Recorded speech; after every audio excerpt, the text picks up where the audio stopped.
Good evening, everybody, and welcome back to the 2025 GPVWC Superlights season, where you join us for the 13th round of the championship. Only 4 to go, and today we are heading to Mexico. 59 laps awaits us this evening of the Autodromo Hermanos Rodriguez, part street circuit, part permanent racecourse, and very, very tricky for the drivers to manage. With Fabian Jungbluth on the cameras, you join myself, Ross McIntyre, and it is Carlos Martin, as always, joining me in the commentary box. And Carlos, we should be in for a pretty special race tonight. Potential threat of rain and a very difficult circuit for the drivers to manage should be making it very interesting, and especially as championships start to hot up.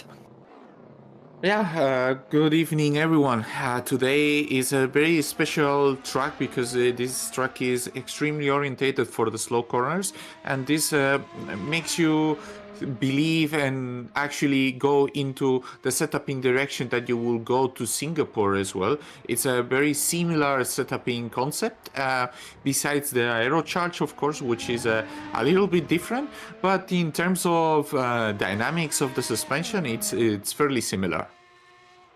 Absolutely, so lots of things to consider. Of course, it's a circuit that's famous for being very, very high up altitude-wise, and actually when you go there in real life, the air is actually less dense, so you find that engines have a little bit less power, and teams stacking on full downforce levels and still reaching strong top speeds. But we're not doing that here today. It's just all normal air density, so everyone can just continue on their merry way. But it should be really interesting to see how it's all going to unfold. Qualifying is now underway.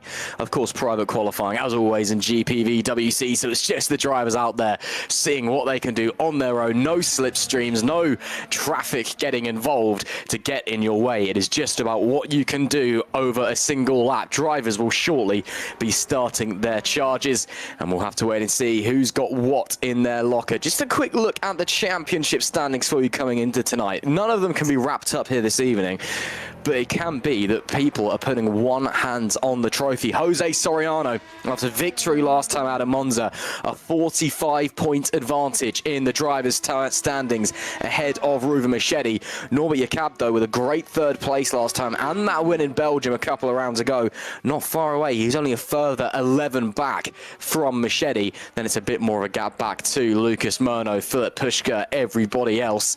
As you can see, the top 10 currently on your screen. And then moving down to the constructors table, Netrex extending their lead once again up to 291 points. They are quite some way ahead of True North Motorsport on 257 themselves, only 27 ahead of Optiminal on 230. Krupa, we're watching just coming through that first awkward, it's not quite a stadium section, because obviously there's the actual stadium section, but I guess that's the only way to describe it. Bit of a liberal take on track limits as he glides his way through the S's, left, right, car right on the edge of grip, before you now come to the really slow bit. Very awkward through here. You've got this awkward medium speed right-hander, then the slow crawl through the baseball stadium, that hairpin there, the bane of many drivers' existence.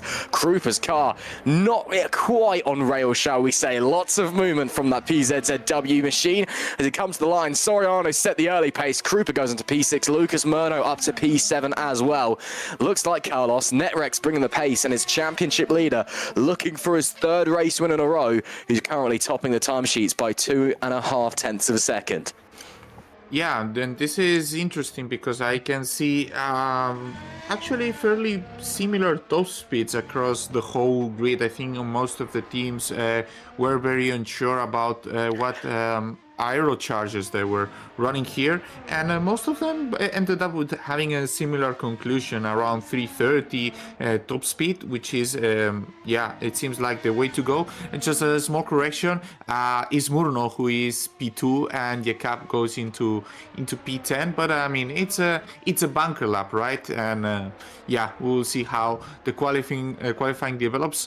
We have on board right now, well, on camera, better said, Menoclont, who is right now a bit off the top chart lap times. He will close the lap in 19th place. I'm pretty sure he needs some adaptation to this car. He did a fantastic race, finishing in the top 10 in race 1 in FS1 last week. So fairly sure that it's going to be a slowly learning, well, fast learning curve, I would say, to Menno, and he will keep improving through the session. Wait to see what Menno can do. Standing in at Fusion Racing tonight, Maxime Bulio has been on the Superboc all day. Hope Maxime is enjoying themselves, whatever they're doing. Machete comes to the line to start his first flying lap. Currently second place in the driver's standings is the German, but he's had a real rotten run of form over the last couple of races. Last time he was on the podium was at Silverstone 5 rounds ago. Since then, a DNF in Germany. 4th place in Belgium wasn't too bad, but a big DNF in Hungary after a big mistake, and then 8th place in Monza last time after getting involved in all sorts of incidents. He has gone purple in Sector 1, but again, just to put the championship scope into perspective, in that same run of races, the championship leader Soriano has gone 1st, 2nd, 1st and 1st. So Machete really needs to get a shift on and try and maximize as many points as he can across the back end of the season. We know that he's missing Singapore as well. He had a comment after Monza saying that for him, he believes the championship may already be over, but it's not over until the checkered flag falls at the final race and the fat lady sings. Into the baseball stadium we go. Not a lot of fans here by the looks of things to watch GPV this evening. And Machete out of the final corner, going to be very tentative on the throttle. Shortest run to the line for the German, goes into P2, but less than half a tenth away from his championship rival Soriano. So it's Soriano, Machete, Murno from Latinen, from Soltero, your top 5, the Brem GP guys. Looking quick early doors in qualifying. Again, we're not expecting any rain, as we saw in Monza during the qualifying session. If the rain is going to hit today, it's going to be in the midpoint of the race, but again, it's pretty unlikely. But who knows what the weather gods have in store for us. Alexander Ragozza goes into 23rd place. Carlos, this is a very tricky track to master. Like you said, there's lots of slow and medium speed corners. Soriano looks like he's just run into the wall there, and he's lost a bit of time in the middle sector after going purple in Sector 1. As I was saying though, Carlos, yeah, lots of low and medium speed corners, but then you've got that big, long front straight that's well over a mile long to start and end the lap, of course. What does it take to be quick around here behind the wheel? It takes to be, as I was mentioning at the early stages of the stream, it takes to have a car that is prepared to be fast in the slow corners, because like besides turn 10, 11, 12, it's a bit of a high to mid-speed corner, but generally you want to set up the car for very slow corners, set up the suspension, and also even the wings. So here normally it is a bit of a struggle to find the right aero compromises. We see James Knox crossing for a lap good enough for P12 with 113.89. And it's not an easy job at all. I think also you need to consider the small raining chances that there are, that normally with higher rain chances you really want to add a bit up of wings to the car. But then at the end you place yourself in a dangerous position if you go with such high wings in such a track that you will get attacked from an 8/10 range, which is a fairly easy attacking range, I would say. So you want to find a bit of compromise as well for your own racecraft. Absolutely. So it's tricky out there essentially, and it's tough to go around and be fast here, and it does separate the strong from the weak out there. Tom van der Voort on his lap, yellow in Sector 1, 2.5 tenths off of the faster time. Green Sector 2 though, but quite some way off of Soriano's time for the Drake Racing machine. Oh, David Feidock's back tonight. Oh, I didn't realize he was racing. Great to have David back with us for Lunark this evening. He had to step out early doors this season after some family troubles, unfortunately. He's been slowly making his way back into the GPV world. Great to have a driver who is undoubtedly one of the greatest GPV drivers ever back with us here in Superlights. So that's great to see. Van der Voort goes 25th, meanwhile, with 6 minutes and 15 seconds left on the clock here at the Autodromo. Hermanos Rodriguez, of course, named after Pedro and Ricardo Rodriguez, arguably Mexico's two greatest ever drivers. Soriano, purple again in Sector 1. Very similar time to what he did on the previous attempt before he clipped the wall and abandoned it into the pit lane. So we'll wait to see what it's going to be. It looks a bit cleaner this time as he comes to the sector split on his way into the baseball stadium section. Gets it pretty comfortably sorted through the left, and he may in fact have had an off track because that's not updated at all, so we'll probably be diving back into the pits. Yeah, he's made a mistake somewhere.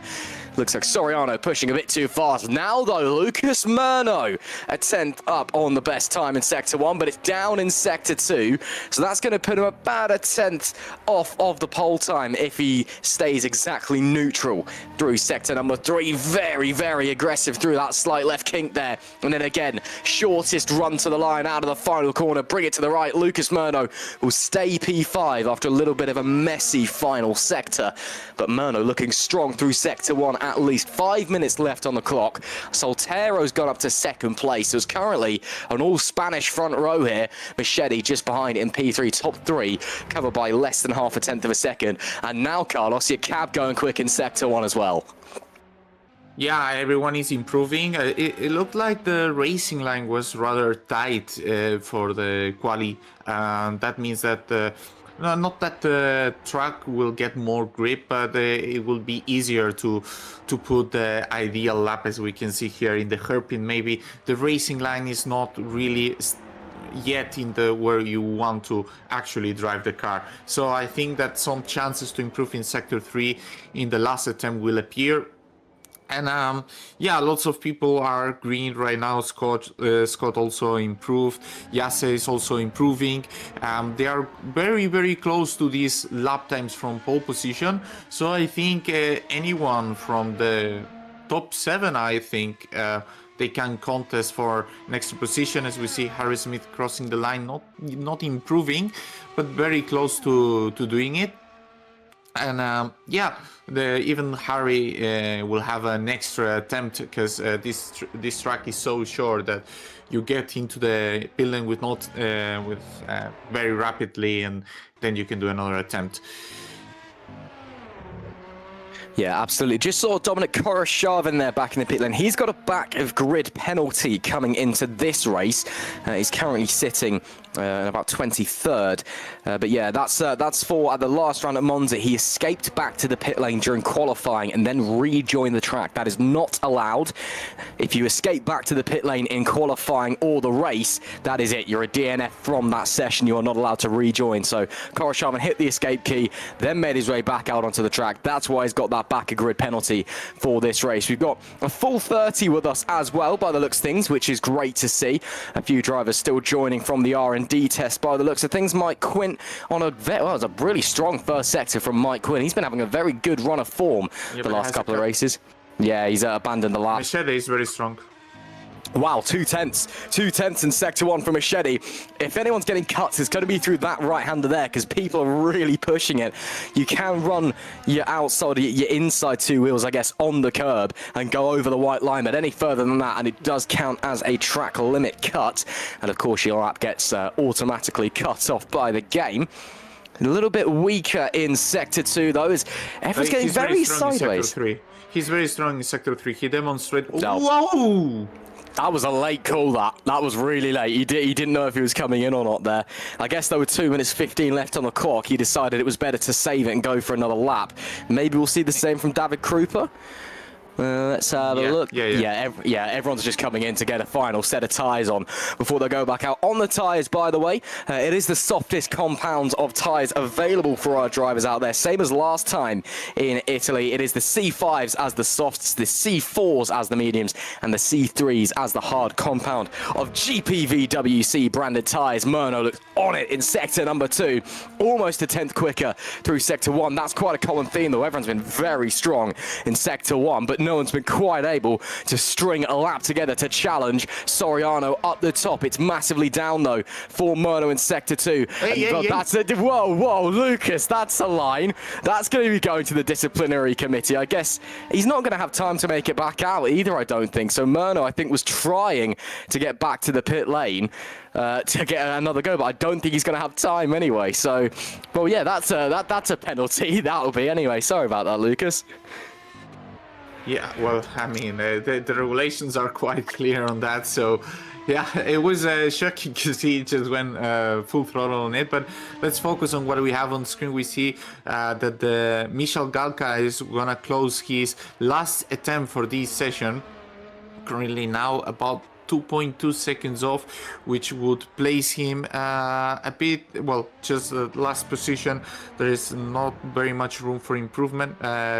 P27 would be for him. Well, he doesn't have a lap time now, so we will see which position he is. It's actually P28 with a 1:16.2, and now everyone is starting their laps. We see Jesse Latinen setting a purple sector 1, improving 2.2 tenths, which is absolutely massive. This is exactly the gap he needs to improve to place himself P1 by 1,000. So let's follow the Finnish driver, which has a bit of a sliding here in the high speed corners, turn 10 and 11. Heading into turn 12, he lost already 2 tenths, but still, he's still in pole position lap time. He slides a bit the stadium section. He's gonna close the lap. We will see in which position. He's in contention for the top positions in the grid, and the Finnish driver will close it in P1. Oh. He takes pole position from Jose Soriano, and now the pressure is on the both Spanish drivers and Ruben Machete.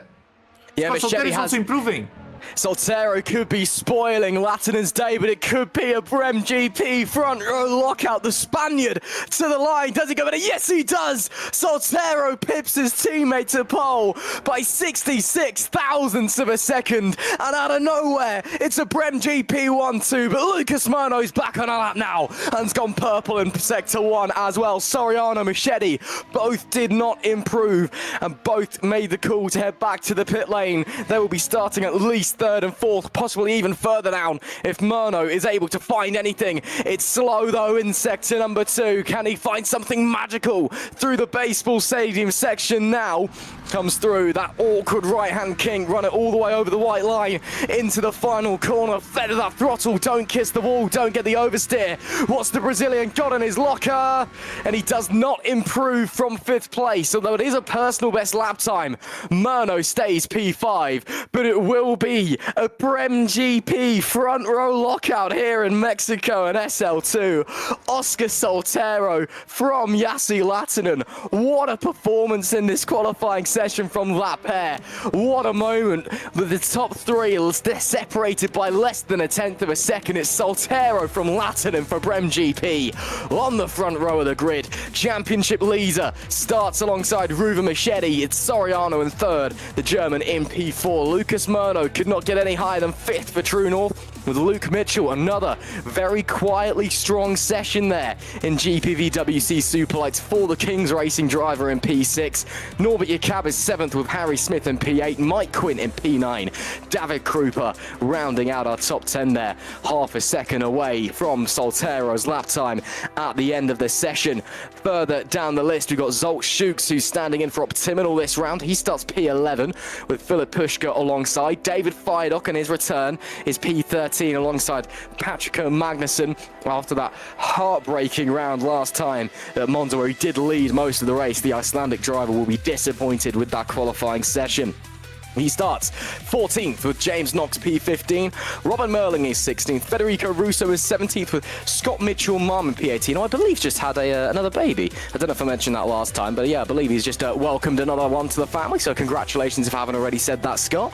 Agustin Canapino, the former IndyCar driver, is 19th, alongside his TTF Racing teammate Istvan Stingel, and that is your top 20, the final 10 on the grid. 2 drivers didn't set a lap time. Menno Klont is starting 21st with Mirko Piccini in 22nd. Chris Gitzoff is 23rd with Daniel Scott in 24th. Koroshavin went 25th, but it will be starting from the back of the grid with that penalty carried over from last time out. Tom van der Voort is 26th. Alexander Ragotza and Michel Gauka, disappointing for the Gallery 82 guys. They're 27th and 28th. Gauka really struggling for pace out there, it would appear. And then we had Amari Watson and Wesley Stefano for KV86 and PZZW not setting a lap time. But of course, they will benefit from that Koroshavin penalty to move up one spot. That is it then for qualifying here in Mexico. We've got 10 minutes of warm-ups coming your way before we get going for 59 laps around this 4.3 kilometer circuit. It's just a little bit over 2.5 miles around this place in its modern layout. Of course, the circuit been here since 1959. Took a long break from hosting top-level international motorsport from about the early 90s to fairly recently before you started getting Formula 1 and Formula E showing back up in town. They had a NASCAR race here recently as well, which of course was dominated by Shane van Gisbergen, and was honestly quite a dull NASCAR race, to be brutally frank with you. But here at Superlights, it's going to be anything but dull. If you are just joining us, hello and welcome. You've got myself, Ross McIntyre, Carlos Martin alongside me, bringing you all of the action from tonight's GPVWC SL2 race. Fabian Jungbluth on the cameras as well, and we are very excited to see how it is all going to unfold. Before we go on to what we do every warm-up and talk about one of our teams though, Carlos, I've got to say, what a qualifying that is for Brem GP. Yeah, it's been amazing. They are recovering the form they had in the early stages of the season. Yeah, clearly Jesse Lahtinen is one of the biggest prospects that we have from Formula Spring 1.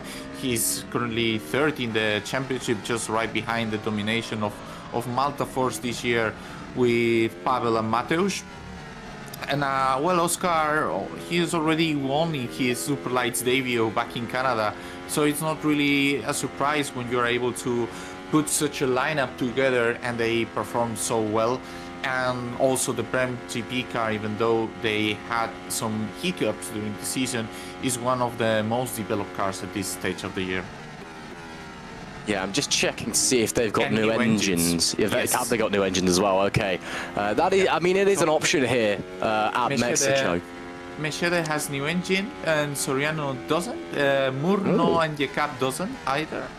Yeah, I mean, Machete had that very low engine percentage at Monza, so he had to use that engine somewhere, right?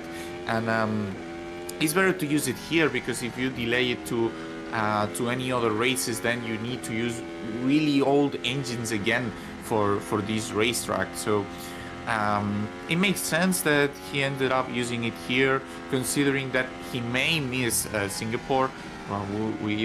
I mean, he told us he will miss it, but you don't know until you're in race day. You never know. So it makes sense that he needs to apply pressure and he needs to put himself in the best position possible heading towards Singapore. Absolutely, yeah. Of course, that engine mistake from Optimal, putting the worn engines in the back of the car by accident for Monza. This time they've got new motors there, and to be fair, you know that people do have new engines to use, and you got to use them. We were with the Green Stripes squad up in Superlights, or Super League, should I say, who I engineer for. We were discussing this the other day. You know, we've got a couple of engines lying around. We need to use them at some point. When do we use them? So I guess people just getting it out of the way here. Of course, at the Autodromo Hermanos Rodriguez, you've got that big long straight, and then a pretty big second straight as well just after it, and then some high-speed S's section. So you do need to use the power, and especially when, as we have here today, the air density is not modeled correctly. Of course, the track sits at quite a high altitude in Mecixo City. The air is actually less dense here than it is at sea level, considerably so that it does have an impact on the engines and on the aerodynamics, but we are not simulating that here. It's just like running at sea level, essentially, with the air density, as it will be for every other track across the season. So then, getting into warm-ups, and the team that we're going to be talking about this week is PZZW competition. Who I'm assuming I'll pronounce it right. No one's ever written to me going, no, actually, it's PZW or something like that. But the Polish squad, been around in GPVWC since 2019. They've had time in FS1, spent a few seasons there, a season in Formula Sprint 2 as well, and then been a mainstay of the Superlights grid since 2023 as well. Although they've been a squad that success hasn't really gone their way, unfortunately, while they've been in Superlights. A fair few DNFs, a few points finishes, but never anything special until David Krupa took the team's first podium with that miraculous second place in Hungary a couple of rounds ago, when he just decided he was the greatest man to ever step foot in a virtual racing car. So it's a team that have struggled a little bit around the back end of the mid-pack, and they've only ever got one GPVWC win to their name. That went the way of Alexander Rogotza in the reverse grid Formula Sprint 1 race in Austria in 2021. But a couple of podiums across the years, of course. But a team that's always been consistent. They're currently 12th in the championship as a result of that, mainly that second place from David Krupa. But their two main drivers, of course, David and Matthias Canapino as well, the brother of Augustin, who's also racing with us tonight. But it's Wesley Stefano in the car tonight. He had a 17th place finish last time out at Monza.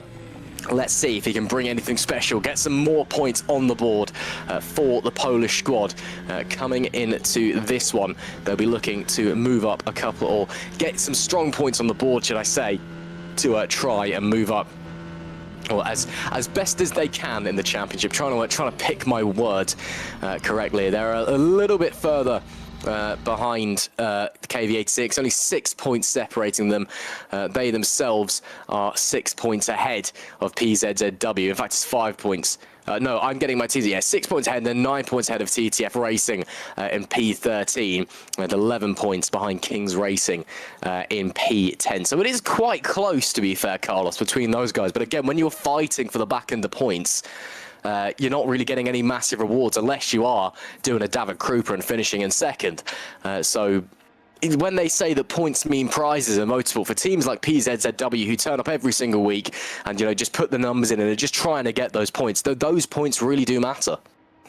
Yeah, definitely. And the PZZW car is an interesting one because there are two cars that they don't have any body track developed, and those are the PZZW and the Gallery 82. And yeah, it's a very interesting thing to see. And I took the advantage to speak with David, who is helping with the car development, and they have marked in the calendar Singapore. So yeah, Singapore is a similar track to the downforce levels that you can see at Hungaroring, and therefore, yeah, we could maybe expect maybe a strong charge from David Krupa as well in Singapore. Maybe, who knows? I mean, again, what a race he had in Hungary. Led a fair few laps as well. And again, just decided that he was the greatest man to ever step foot in a virtual racing car, which I have no qualms with whatsoever. It was a lot of fun to watch. But yeah, we'll have to see what the PZZW squad can do tonight. Maybe tonight won't be their night, but looking to Singapore, that could be somewhere where they're looking to pick up some very, very strong points. And of course, after Singapore, only a handful of rounds left this season as well. We're really getting into the business end of the calendar. We've got this round going to Singapore in 2 weeks' time, then to the traditional season finale at the Autodromo Jose Carlos Pache in Sao Paulo. And that's the penultimate round this year because Will Panisi and the GPVWC admins decided they hated everybody and put Abu Dhabi in the last spot instead.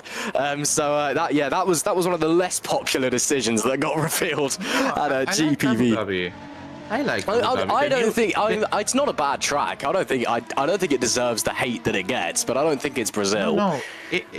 No, I think the new layout is super good. I really enjoy it every time. Driver-wise, before it was like, very slow 90 degrees, and even though the 90 degrees corners change, some of the corners are like 30, 40 kph faster, and it makes it way more enjoyable to actually drive. And for Mexico, there is one thing I really want to mention for today's race, which is something we didn't talk about. We talked about weather. We didn't talk about strategy, which is likely to be between a 2 and a 3 stop for tonight's race, more or less same compounds as we have seen at Hungaroring, and more or less the same compounds we will have seen. We've seen at Canada. And therefore, it's more or less a similar strategy between 2 and 3 stops, depending on which part of the track you are and how you can face the race. Then there is another factor here, which is the track limits. Here today, we are using the automatic system. You have 5 points to of margin. Normally this is plenty, but there is these fast sections that the in-game detects you as a very hard cut. So I expect to see more than one drive through this race.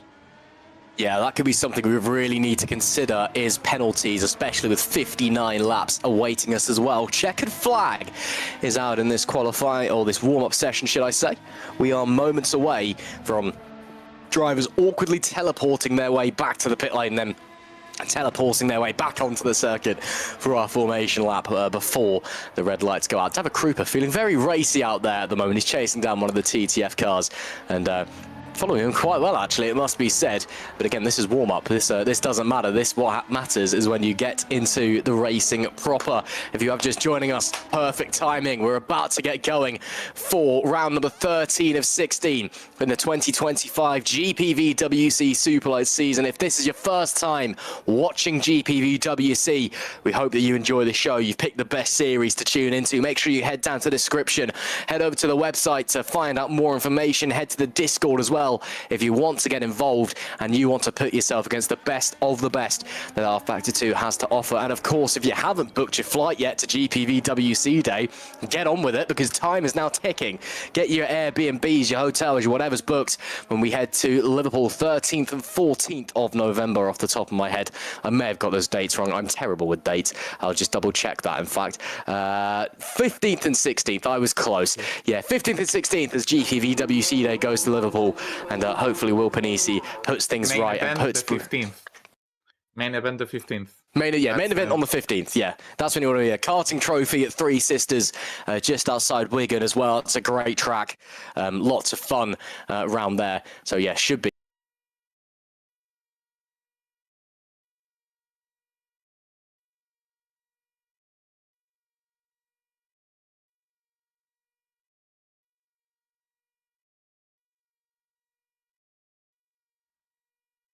I want to sleep on the floor like you did in Warsaw. I mean, it depends. Depends if there's a bed. It depends. You know, we might not even be staying together, Carlos. Who knows? I might not like you that much anymore. I mean, it was a very comfy floor. Polish floor, best floor. That's all I'll say. Shall I start looking for another commentary partner? Because if you don't like me anymore, I mean, I need to look for some partners. Maybe hit me up, you know. DMs yeah, Carlos is Carlos is always looking for budding commentators to be at GPVWC.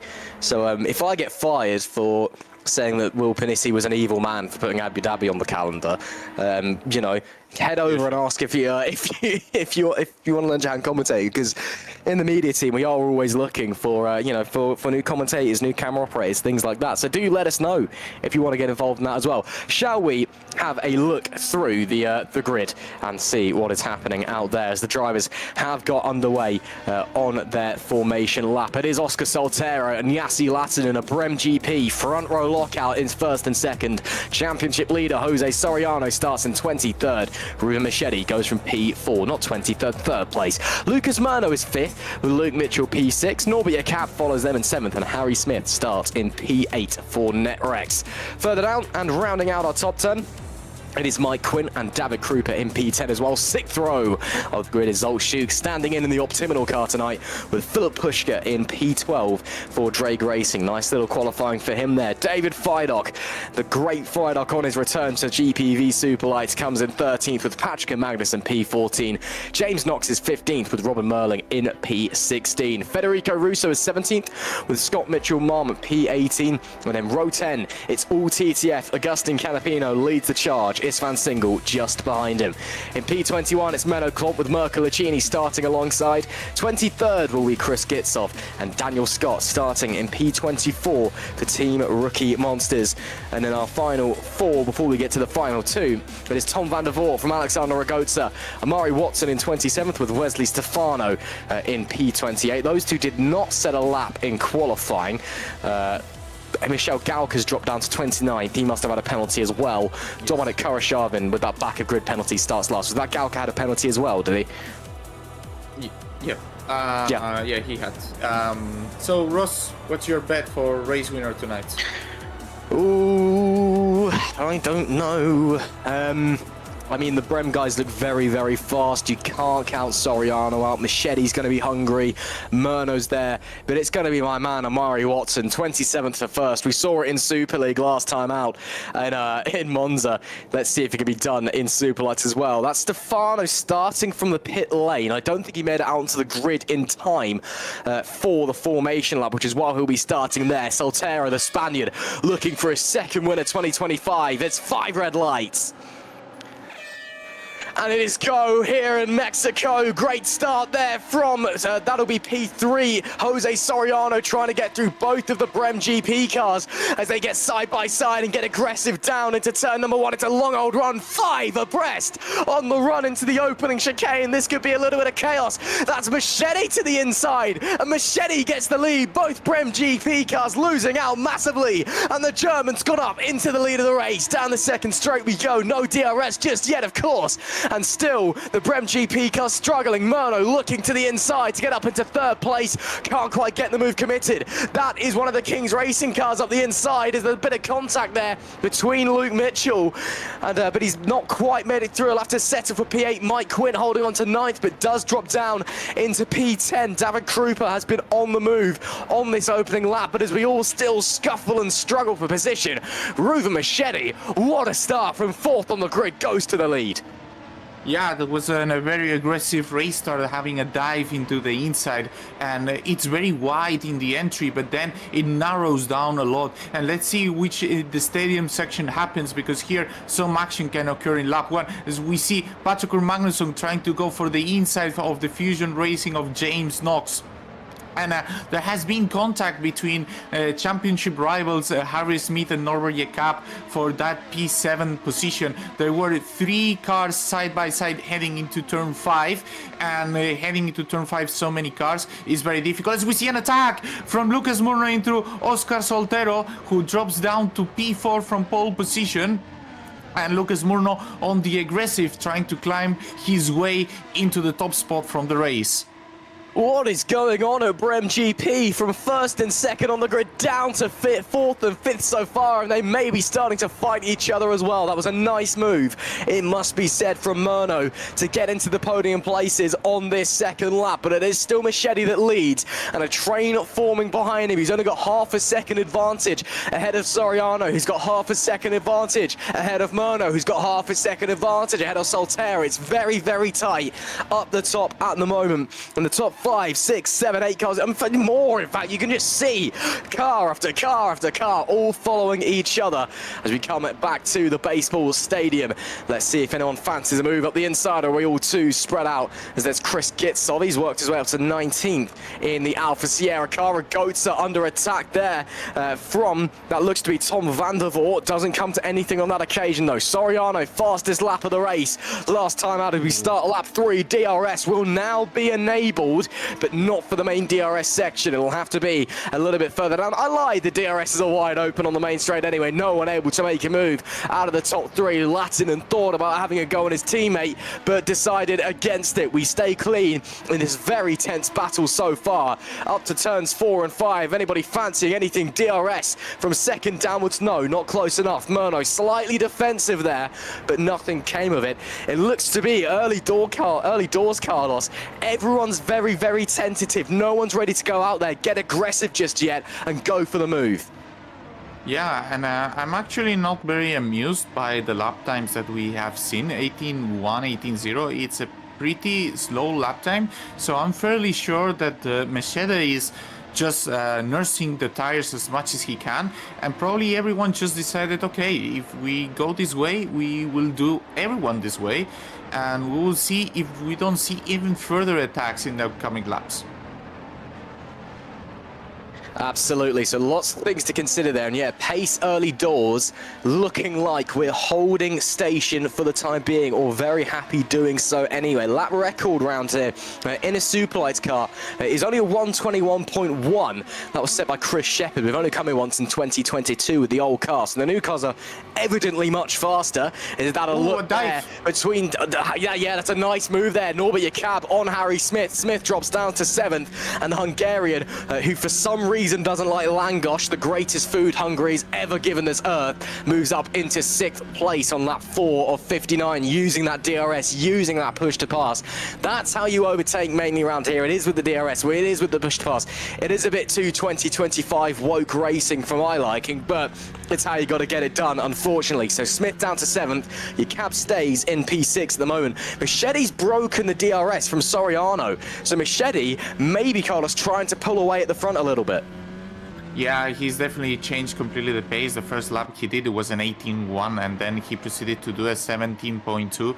And yeah, he broke DRS. He was 4 tenths faster in the second sector. And yeah, here the DRS is a huge factor here.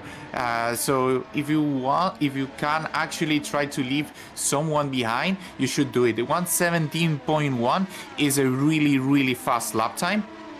But Jose is actually fairly close to those lap times. He's doing 17.3, Murno doing 17.3 and 17.2, and we will see if he's able to keep this pace, because as a difference to the second time lap after the first lap that he did an 18.1, this is a big change.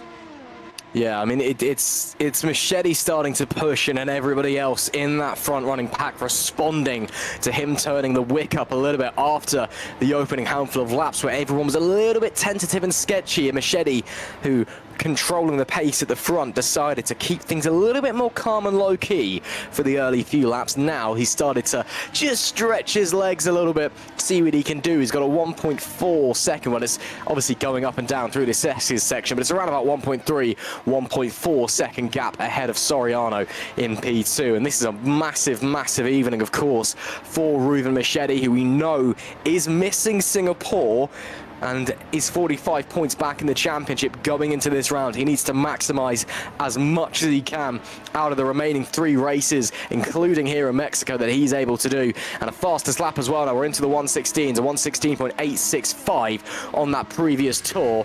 That was 4 tenths of a second quicker than anybody else has managed out there so far. So Machete... And there is Murno going up the inside with the DRS. That was a nice and easy move. And Murno now up into second place as well. And this makes things easier for Machete early doors as well, Carlos, because if Murno and Soriano start to fight, it's just going to hold them up even more. Yeah, well, I think this pace is very, very, very strong from Machete. And let's see if Murno is able to replicate this. We could foresee some pit stops fairly soon. The tires don't hold really well, the race is very long, but still the C5 are not a very lasting tire, and we could foresee some pit stops as soon as lap 8. Yeah, that would be very, very early, but it must be said. But again, 3-stop is a very usable strategy here.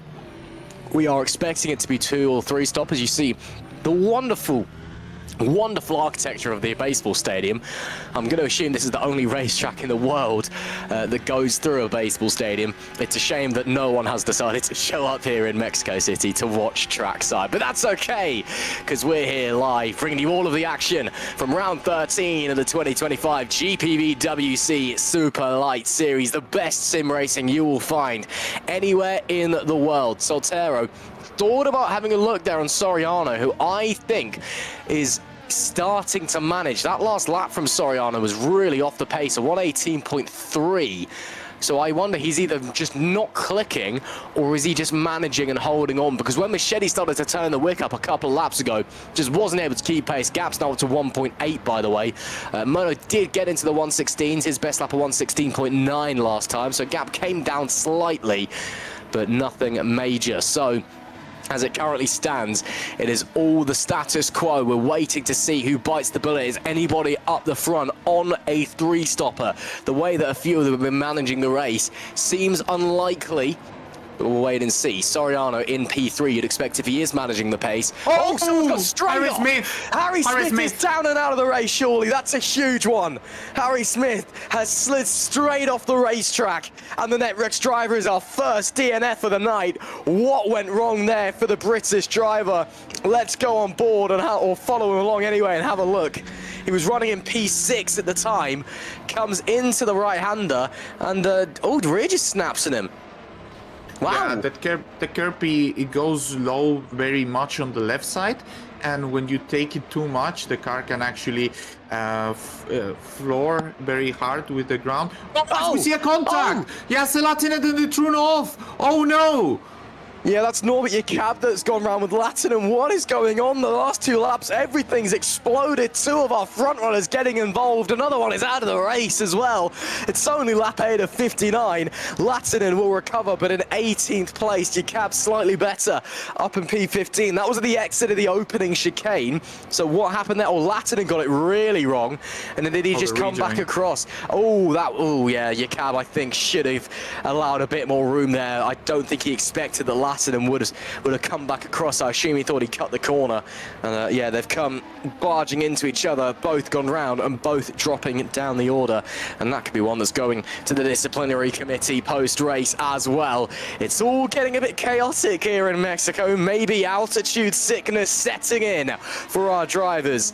Who knows? Lap 9, soon to be lap number 10? No, we are still on lap 9 here in Mexico, and Machete's advantage now up to 3 seconds, Carlos, as Soriano, meanwhile, with the DRS to the inside, back up to second for the championship leader. A nice and easy move. He gets it sorted there. And, well, a little bit of pressure. Yeah, Soltero is also there. Soltero's going to go involved. We could be going 3 wide into turn 4 here. We are going 3 wide. Murno ducks back in, looks for the switch back onto the inside. Soltero's going to touch with Murno, gets up into third, and Murno, the big loser here, from second to fourth. Does he fight back to third place with the Brem car still side by side after half a lap of racing? And they're going to go side by side into the S's section as well. This is really brave if this goes off, a bit liberal on track limits, but Lucas Murno will just about get that third place back at least, but it's cost them a lot of time up to Soriano. Lost a second as a result of that battle. As well. And up to Machete as well, yeah. Because yeah, this battle 3-way is not only a 2-way, and Machete is able to keep up the pace. And all these fighting, they are racing in 118s, mid 18s, and whereas Machete is still lapping in 17.99, well, basically 18.0, no? But they are lapping very slow. As we see now, Soltero easy when Murno doesn't have the DRS. And we have to keep an eye for the pit stoppers, because this is gonna happen soon. Jakab already pitted. I think it was mostly to, you know, this incident he had with Jase Latinen that pushed them back, both of them pretty much down to on the standings. And yeah, we will see how it develops, because the pit stop should come anytime soon. However, Jakab with the hard tires, so this could mean that they go for either a 2-stop or a very aggressive 3-stop. Yeah, absolutely. So Luke Mitchell now up into P5 as it stands. He's just been keeping quiet, keeping out of the chaos. And Luke Mitchell is the ultimate just does the job driver in 2025. He always has a very quiet race. You don't notice that he's there, but he gets in, does a solid job, and gets the results every single time. And as it currently stands, he could be looking for a move, potentially to get into 4th place at the end of the main straight. If he gets a good run out of the final corner, gets that DRS, he may be a little bit too far back for a realistic move, but it is a long old main straight, and Murno in front does not have the DRS either, so he maybe uses a bit. Oh no, he does have the DRS, I lied. Apparently Murno just disagrees with everything I'm saying. So Mitchell will close in, won't be close enough, but still running well. Soltero now starting to put pressure on his fellow countryman Jose Soriano as they come up. You can see there Machete still within view of 2nd and 3rd place, but 3.5 seconds away. Pace starting to drop a little bit from Machete. It's a 118.3 on his last lap. Soriano was 118.1. Soltero 117.3. So Soltero, this phase of the race, is the fastest driver out there of our front runners. We're still waiting for pit stoppers. Soriano, I'm convinced, may be going for a 2-stop, because I think he's just managing the race, Carlos. Ooh, was that do you disagree with me, or? No. I saw he almost lost it completely in the fast section. He went completely sideways. Probably the tires are starting to scream. Yeah, I'm looking for gaps for them to pit, and Machete has a very nice gap that will land him P18, I think, and we see now Soltero will have just the chance to overtake Jose Soriano. And yeah, the fast lap from Oscar before, it was mainly because he had the DRS from very far behind, and now with a slightly better tires, Soltero will try to cut this gap that there is currently between Machete and himself. And well, going this long, it tells me that most of these drivers are going for a 2-stop. Sorry. And it's interesting to see that probably they don't want to land on the traffic. It will be only Machete who is able to avoid it. The rest of them, they will all be behind Wesley Stefano. So that would be a big chunk of 7 cars they need to overtake until they clear the traffic.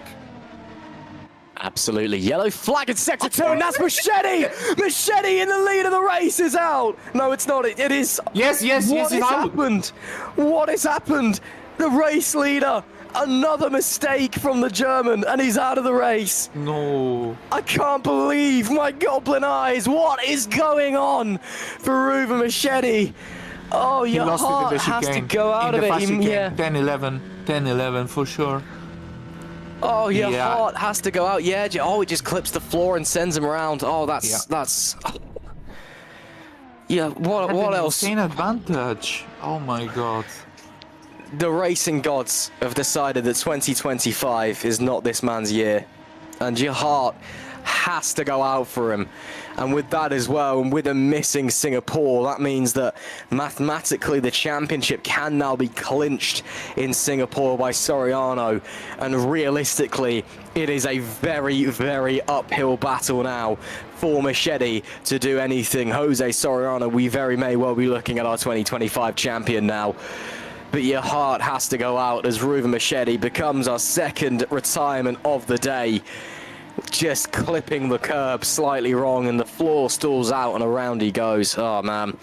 That being said, though, this is now a fight for the lead of the race, so that makes it a little bit more interesting, I suppose. Soltero now inherits P1 on lap 13 of 59. Soriano just behind him. Murno up into P3. Luke Mitchell could be looking at a podium here, ladies and gentlemen. We'll have to wait and see. None of these guys biting the bullet, though. They're all very happy staying out. As I say that, was that Luke Mitchell coming in? No, it's Lucas Murno. Lucas Murno is the first of our front runners to bite the bullet and come in. A brief yellow flag flag in Sector 2. I think Chris Gitsov's had a spin. Yes, he has. He's dropped a couple of places, but looks like he's got going again. Let's see what tyres Murno is going to stick on the car. It's going to be a set of the hards. So going long in this second stint. Yeah, these won't make the end of the race, Carlos, but you'd think it should easily be a set of softs for the final stint. No. It will probably be a hard for the end of the... As we see David Krupa going for the attack on the True North. Driver goes through the outside with a medium tire. We see here there is a lot of traffic here, and we see how powerful the undercut is, because Krupa pitted some laps earlier and he's on the medium tire and he was able to just jump Lucas Murno. And now, oh my god, as we see Omari Watson almost taking out the True North driver. Oh my days, that was so close. I would say that you don't really want to land on this traffic. You really need to be careful. If you are one of the leaders, you really need to avoid this. And I'm trying to see how much traffic does Murno has. It doesn't have that much of a traffic. It just has Krupa and Daniel Scott.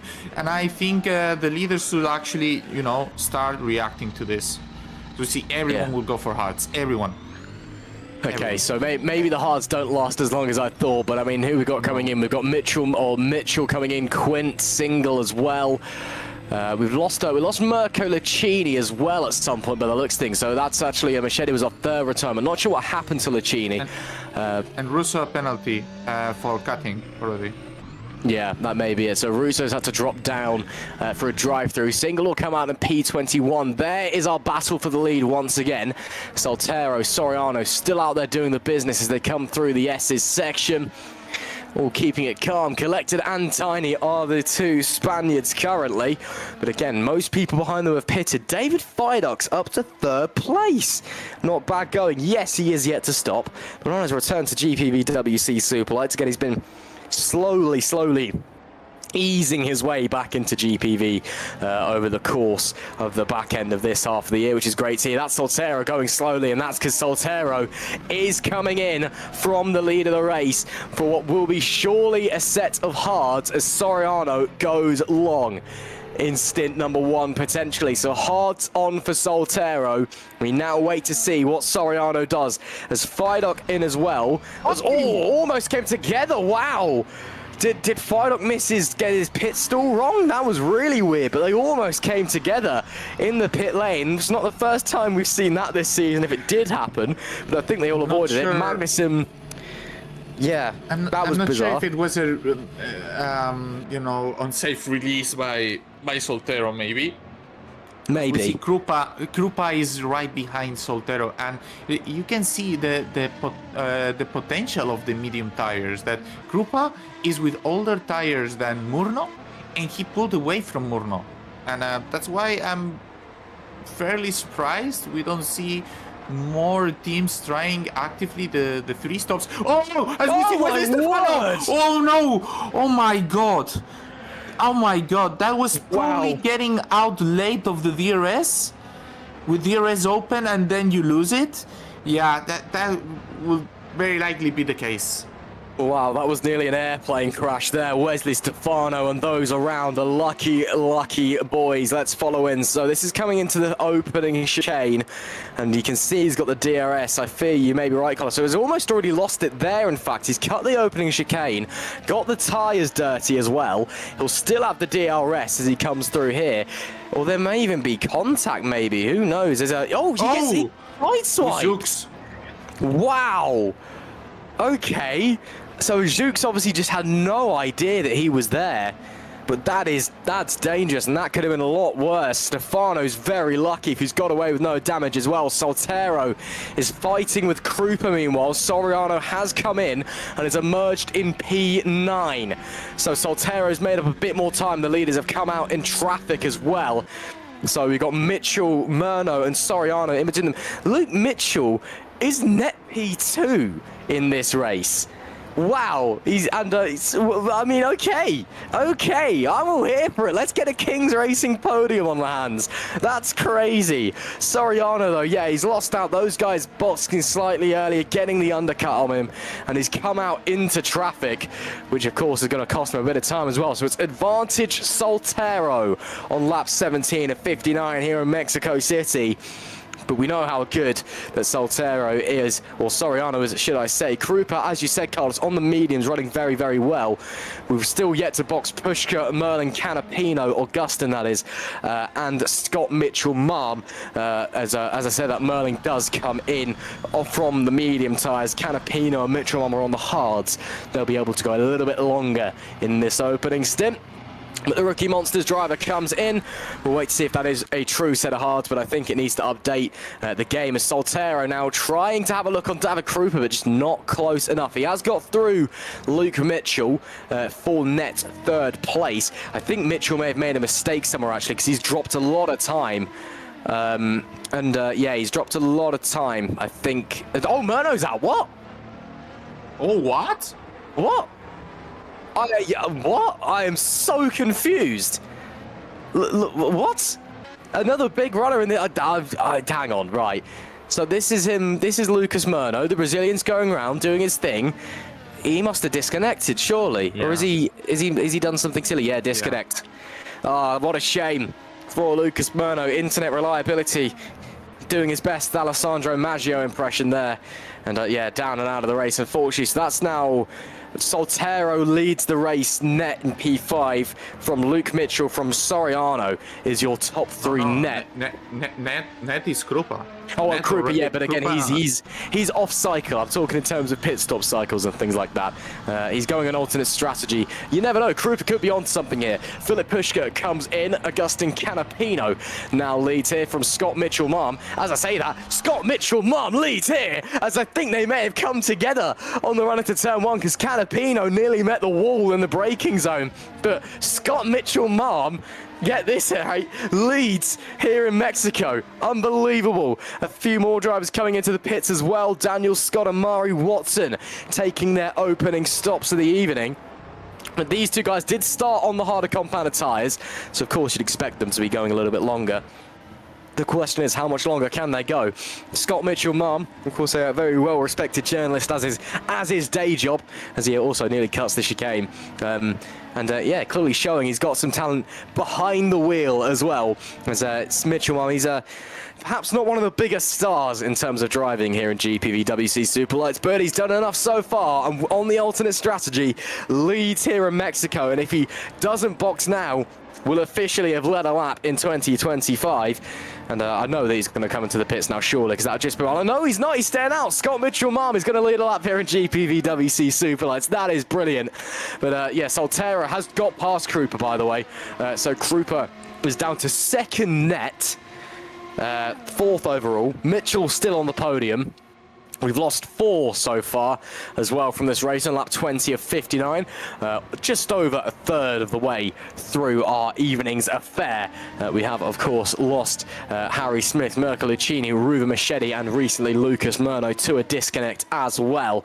So that's the running order as it stands. You've got Mitchell-Marm and Canapino up the top yet to box. And then you've got Soltero, Krupa, Mitchell, Luke Mitchell, and Jose Soriano. And David Fidok not far away from the either, but he is also yet to box, I believe. So, as it currently stands in this phase of the race, Carlos, we've got 4 cars duking it out for the lead. Yeah, we have a big fight for the lead, and we have even multiple strategies. We cannot forget about Pushka, who is one of the drivers who went so long in the first stint that this Pushka can go in a very aggressive last stint, and maybe he can make the soft go, but as we have seen, even though he's done 1/3 of the race almost with the soft tire, he decided to go for the hard tire anyway, because if you want to do a 2-stop, you need to nurse the tires so much. So we see Soltero just not going now for the move on Agustin Canapino. He's gonna make it in the main straight, both of the drivers with DRS open. I don't think Canapino is making it anytime easy. Soltero makes it through before the braking zone and goes into net P2 right now as he jumps over the curb, over the anti-cut of turn 2. And Soriano needs to clear all this traffic. Just beating one lap later than Soltero just push him in a very dangerous zone where now he needs to make up many positions on track. And I think Soltero will be able to open a big gap. Absolutely. David Fiduk, by the way, in P7 has boxed as well, so he is there on his own pace. So he's net P5 as well, which is amazing for his return to GPVWC Superlights after an extended break. Again, we know how good David is. He's undoubtedly one of the greatest drivers to ever race here in GPVWC. A double Super League champion with a second place in 2015 and a third place in 2017 as well. Although in recent years, yes, things fell off a little bit, but last year had a very strong year, took 3 race wins with True North in San Marino, Austria, and the Circuit of the Americas as well. David is certainly no slouch, and even if he's maybe not the quickest over one lap, he is the king of consistency out there. Now this is getting a bit interesting because Agustin Canapino on the worn hard tyres is inviting everybody else in to have a look, and in all this chaos, Luke Mitchell's moved up to second place. Mitchell is having the race of his life here in Mexico. Canapino holds on to third. Soriano trying to get through to the inside for turn number 4 with the DRS, with the fresh tyres. Krupa's going to try and follow in as well. That's a very late lunge from the Polish driver. And with their contact, I think they made, but he's going to straight. David Krupa! It's like we're back in Hungary again. The man just woken up and yeah, I'm actually just that guy now. Up to 4th place with some late moves. Brilliant stuff there from the PZZW man. Gets it up to 4th place. And once again is looking at a very strong drive and potentially a podium at the end of this one, Carlos. Yeah, definitely. I think the end of the race of David is going to be super strong, especially because I'm checking. He's one of the few ones. He's going for a 3-stop here tonight, and he's gonna pit in about 4 to 5 laps. And when he pits, he's gonna be so fast. The others with older hard tires, and he's gonna be with the medium probably again. He's gonna go so fast. He's gonna recover more than 1 second a lap. As we see Chris Gitsov getting a penalty now, which I'm trying to track that he's in the middle section of the track. So probably, yeah, by the amount of cuts I see, that's probably a drive-through do track limits. So we already have 2 in our count of track limits, casualties for tonight's race. Yeah, and I'm just taking a moment of mourning because we've lost Amari Watson. I'm trying not to cry here. Joking aside, Amari Watson becomes our 5th DNF of the evening. What a shame for Amari. He's having a pretty strong evening. Again, he's come up to Super League in the or Super Light, should I say, in the second half of the season, and doing a pretty solid job for KV86 Powerhouse after spending a couple of years down in Formula Sprint 1 and Formula Sprint 2. What happened to Amari Watson? Wow, great job not to hit anybody in front of him, but just got loose on the brakes, and it threw him into the wall hard as well. And that's a concrete barrier there as well, so that would have been a big impact. That's not a surprise. He's out of the race. Chris Gitsov as well. Have we lost him? This is coming through the S's section. Oh, that's why he's got a penalty. He's massively cut that corner. So Chris Gitsov, who's not been having a very enjoyable evening, unfortunately, that's why he's got a penalty there. And Soriano overtook Mitchell. Yep. As we see it now on screen, and now Soriano is 2.2 seconds behind Soltero. And I think it would be interesting to see how the pace develops, because they're not racing fast. They are racing 17.9 with this hard compound. And as you remember, at the latest stages of the soft stint, when they did already 15 laps on the soft, they were doing 18.1, 18.2. So I don't really understand the choice of the drivers to go on the harder compound tonight, because it's clearly showing that it doesn't really have as good pace as the softer compounds had in the previous stages of the race. Yeah, absolutely. But Mitchell, I mean, he's just doing a great job, Luke Mitchell. Again, he's had a very consistently strong, albeit quiet season, has Luke Mitchell. And you don't think about him when he's out there, because he's not blowing up, your timing screens, or he's not getting involved in the chaos. He's just kind of there, but even though he's just kind of there, he always does a really good job. And you only notice it when you're reading through the list. There's a Koroshavin penalty there. That would have been for track limits as well, unfortunately. Yes.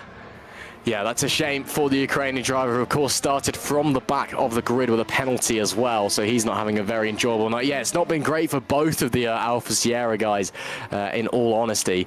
Yeah, Luke Mitchell, again, you don't notice he's doing well until the end of the race, and like, oh, he's finished in 5th place, or he's finished in 4th place. Every race he's finished this season has been in the points. He's got 3 5th places, an 8th place, and a couple of finishes lower down as well. And he's missed a couple of races, unfortunately. Also 2 DNFs, that was in Germany and Japan. But aside from that, he's been having a really good season. The King's Racing car, with all due respect, is not particularly good. So, you know, it is fairly good. It's okay, but it's not your Brem, it's not your Netrex, if you know what I mean. It's the 3rd most developed car. Is it? Yeah. Oh.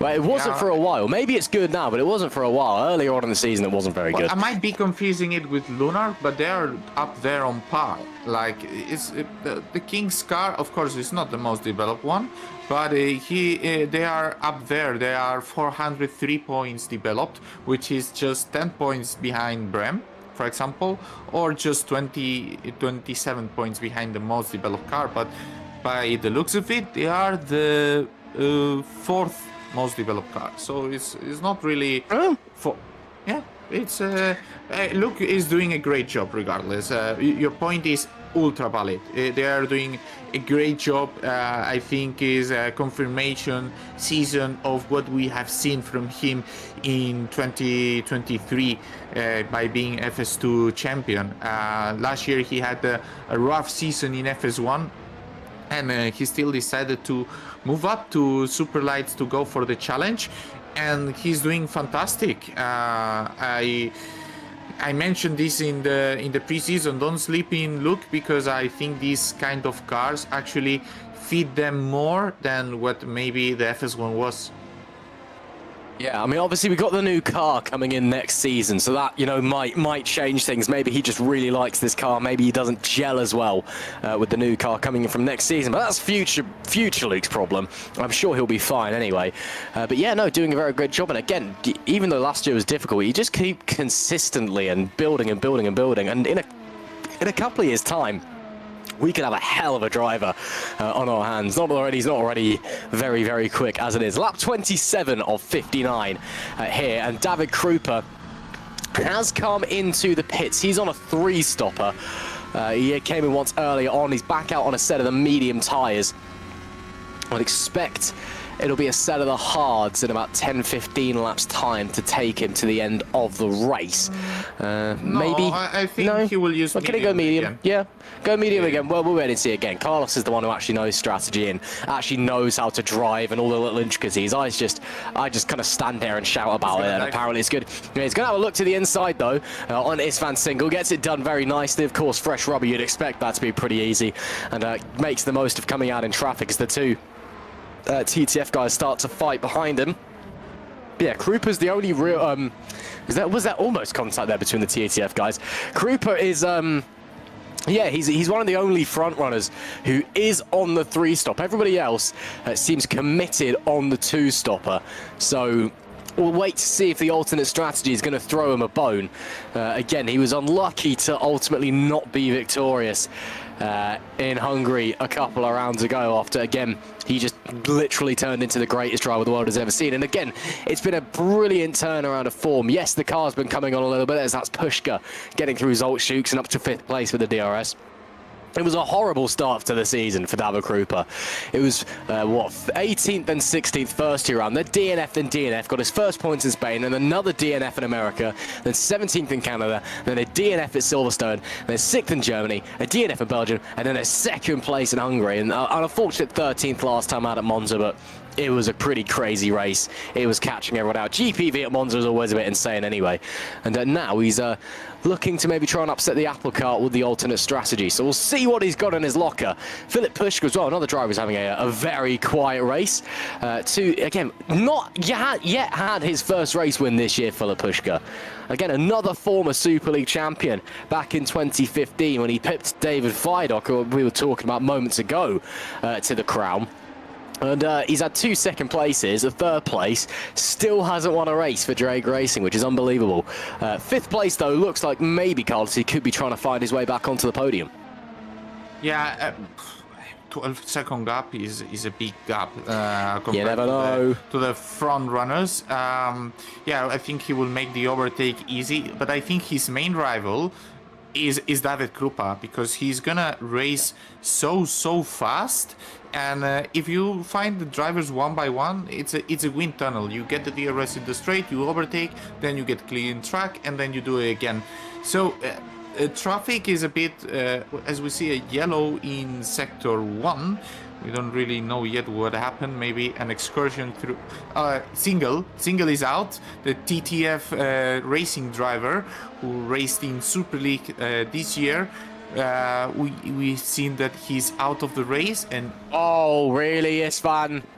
Really, you can't be doing that. Something's gone. That's either a hardware failure. I'd like to see the onboard of that if possible, because if that.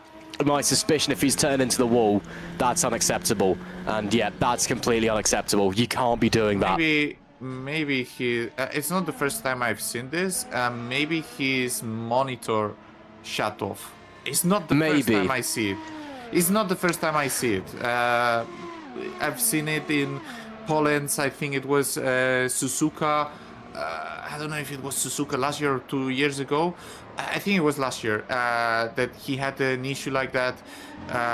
Let's give him the benefit of the doubt, right? And let's see how it goes.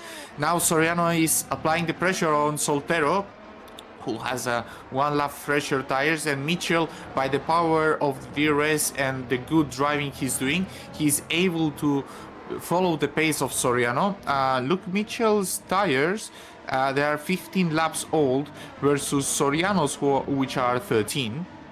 And well, 2 laps are quite meaningful, because maybe it opens you up for a different tire choice for the last stint, and it will be interesting to see how everything pans out. I'm not entirely sure if Soltero will actually try to break, if he makes the move on Soltero to break the DRS train that we are seeing right now, but it's probably going to be the case. And we see now that Soltero will have Soriano will have the chance to overtake Soltero. Opens the DRS in such a very long straight. He's closing down. He goes for the inside and will make it easy through turn 1. Soltero doesn't make it difficult. He understands that the moment of fighting is not now, will be maybe in 27-28 laps. Yeah, absolutely. So it's getting a bit interesting up the top then. Lap 31 of 59 here in Mexico. It's all to play for. Top 3, all within a second of each other. And Luke Mitchell still there at the back watching our 2 leaders fight and scrap it out. Soriano, of course, our championship leader, with another DNF for Ruven Machete. He's set to pick up big points, and we know that Machete is missing Singapore as well. In 2 weeks' time, if things go his way, he could very well be the 2025 GPVWC SL2 champion. And by the way, Alex Lowe, that's not world champion, because he started accusing me a couple of weeks ago of calling someone a world champion FS1, and he was completely wrong, as he is about most things, because he is Alex Lowe. Anyway, going on to the next lap now, and still the top 3 very tight together. There will be DRS, but I don't think anybody's going to be close enough to try anything so far. Yeah, we will give Single the benefit of the doubt for the time being and assume that his screen shut off. Of course, if it did not, then conversations need to be had there. Maybe a move for Soltero late, but nothing, as looks like Mitchell is not running as aggressive of a line. We're seeing Soriano and Soltero taking much more of a, what you'd call an esports line, running out really wide and all over the curbs and stuff on the run into braking zones, which Mitchell is more than happy not doing.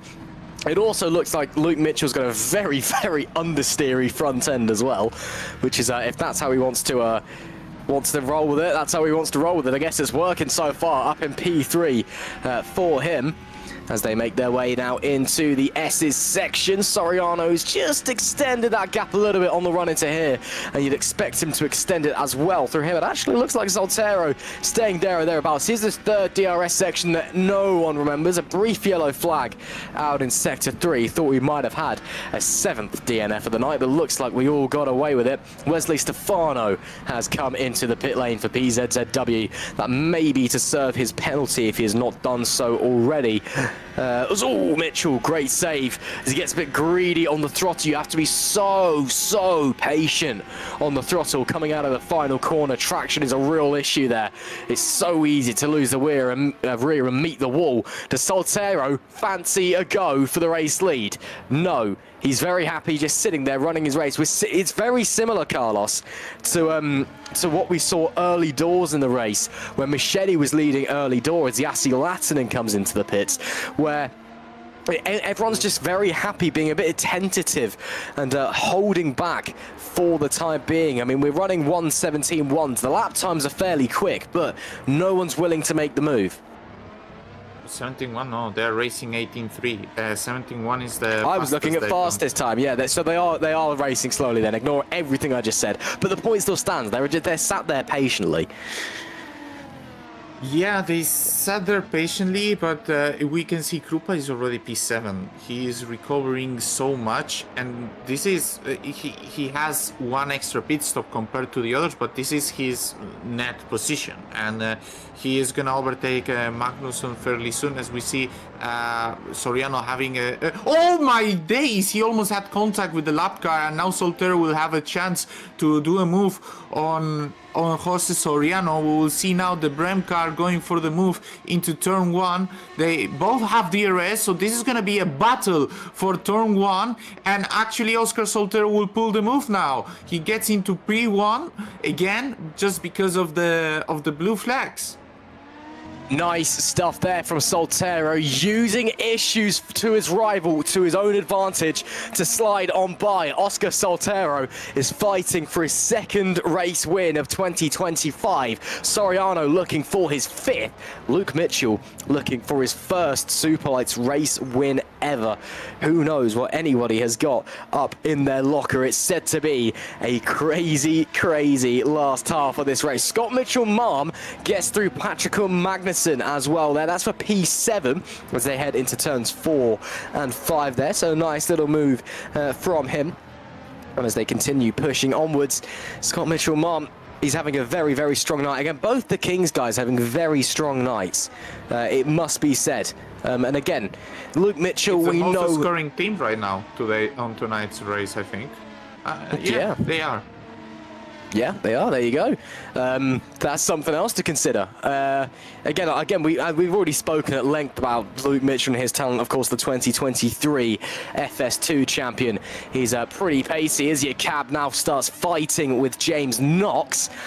But Scott Mitchell-Marm, although the results often don't go his way, he's not bad at all, and he's putting in a good effort tonight so far. Soriano still in 2nd place as it stands, and seemingly happy to just sit behind. Lap times last time are 1:18.9 for Jose Soriano, and of course he did get overtaken down into turn number 1, so that'll probably be why the lap was a little bit off, because he got held up, and his momentum got done over a little bit down the main straight. Lap 35 of 59.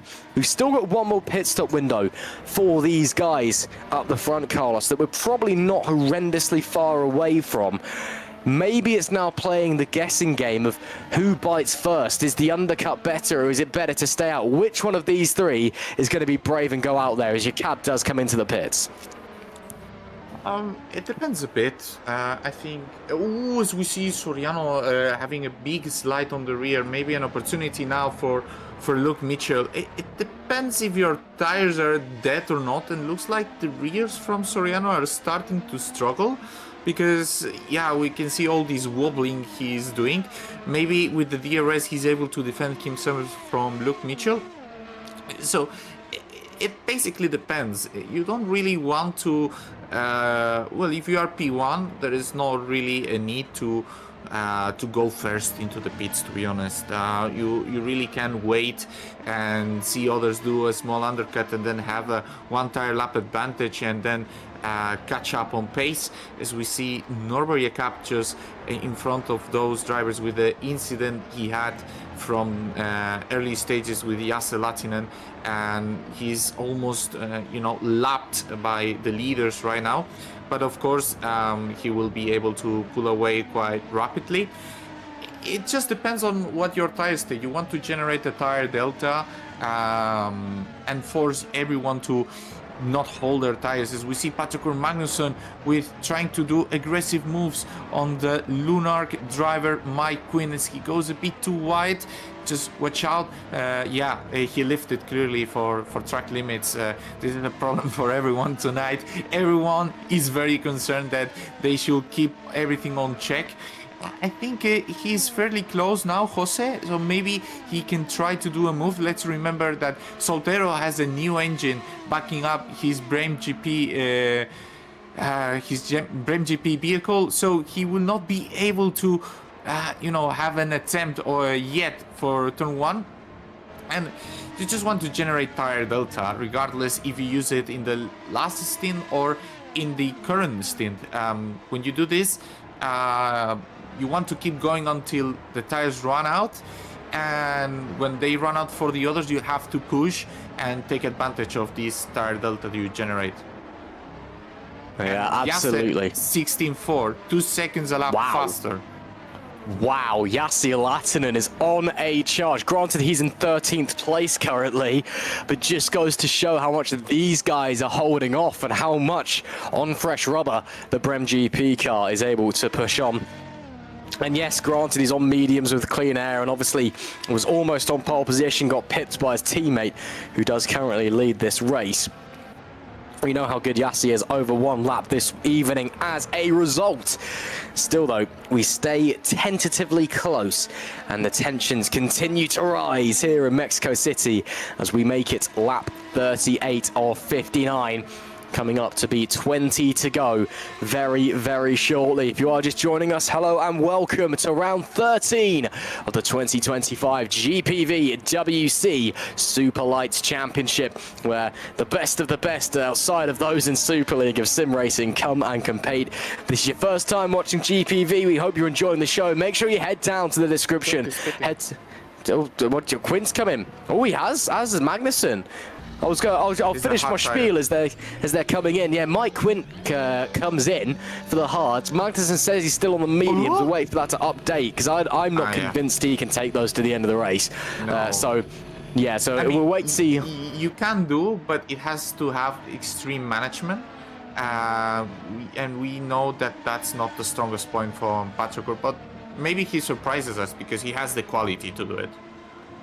Maybe. Who knows? To be fair, Magnusson as well is quite aggressive on his tyres, so I'd assume that it's probably just taking a moment to update. As I was saying before they came in, though, yeah, head over to the website.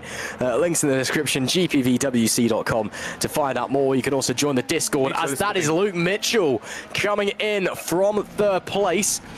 And he'll be coming in definitely for a final set of hard compound tyres. Has the advantage of having the opening pit box in this one, so that's lucky for him. Makes his entry nice and easy there. But then the long trundle down the pit lane. Looks like Fidok has also come in. And David will be going on to a set of hards to the end as well. So soft, hard seems to be the strategy of choice for most of our drivers out there at the moment. Although David Krupa on that 3-stopper, he's in 4th. He'll be going probably another set of mediums to the end, potentially. It could also be a set of hards. We'll wait to find out what he's going to do. He's been on his current set of mediums for about 12 laps. He went 16 on the last set. So yeah, I think he may be going hard to the end, maybe in a couple of laps time. Soltero still leads then from Soriano. Now it's Pushka up to P3 with Mitchell pitting. Mitchell's come out in front of Agustin Canapino as well, and behind his teammate. which is crucial because it means he's got clear air up to his teammate in front. He's not under any massive pressure from Canapino behind, and when he gets to his teammate will just dive straight out of the way from him. So that's gone really, really well for Luke Mitchell there. As that Soltero now coming in from the lead of the race, lap 39 of 59. Oscar Soltero for his final scheduled pit stop from the lead. It'll be a set of hard tyres to the end, and then it is all action.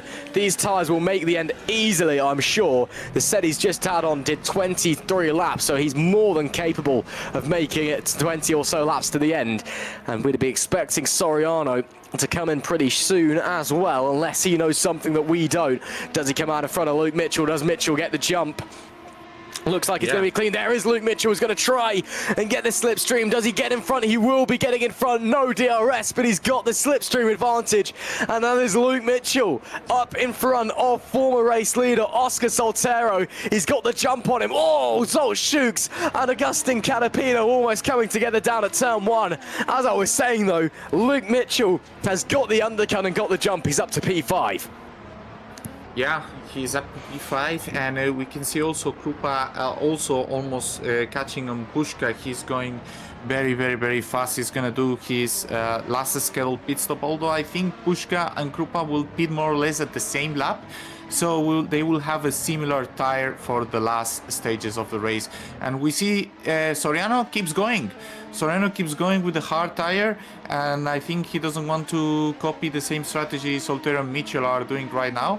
I think I saw Mitchell with the hard tire. I'm not entirely sure what Soltero is running right now, but it's probably, if it was until the end, for Soltero, I think either the medium or the hards were a possibility. He probably went for the hards. Yes, he did. So now it's important for Soriano to pit now. I would say you don't want to get into too much difficult traffic. Canapino, Zolt Shooks that are lapping faster than you. You want to avoid them. So, and these cars that are behind are lap cars, but they are racing faster, so you really need to pit now.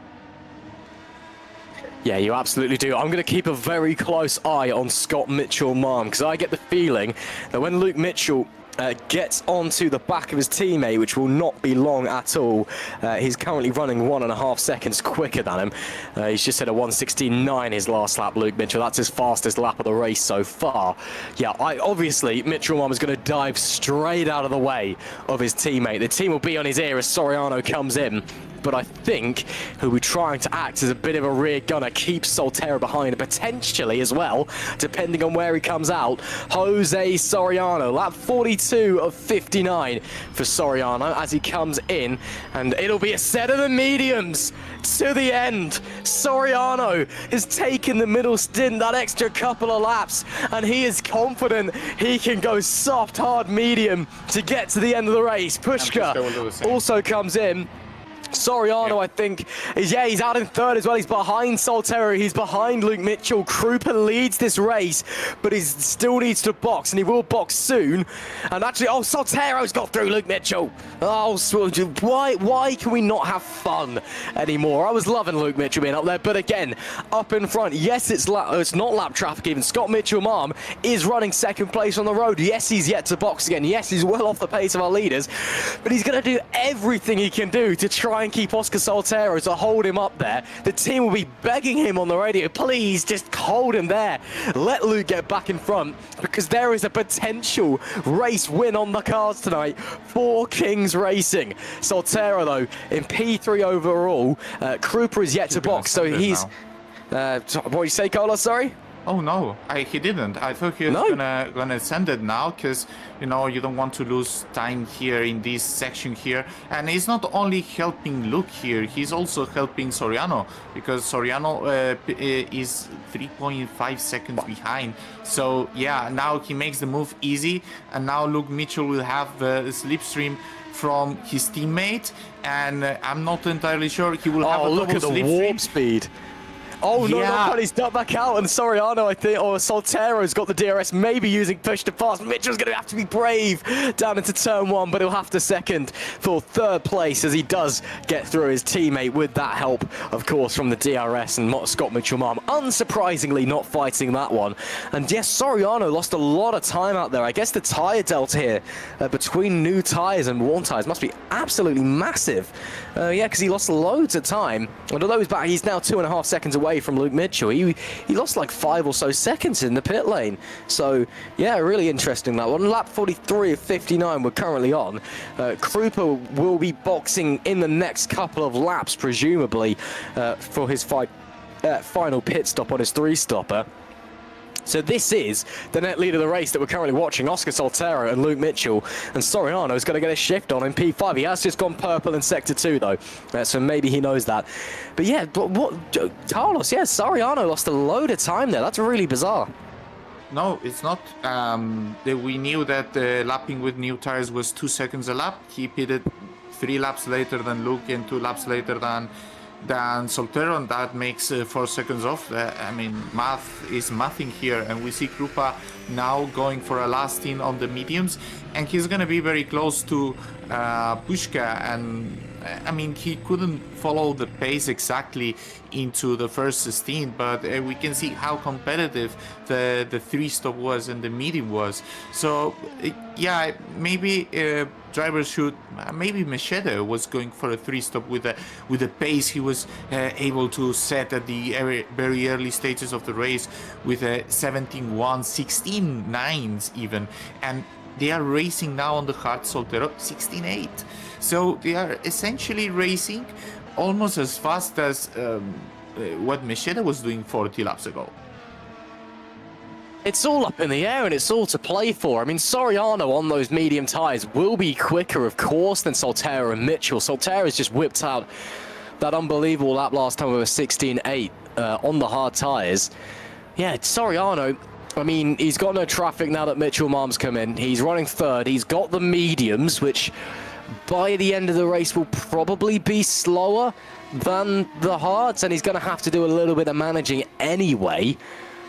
But he's using that tyre advantage now to try and catch up to the leading pair. Luke Mitchell's going to have a go here to the inside for the race lead. Luke Mitchell uses the DRS and gets it done.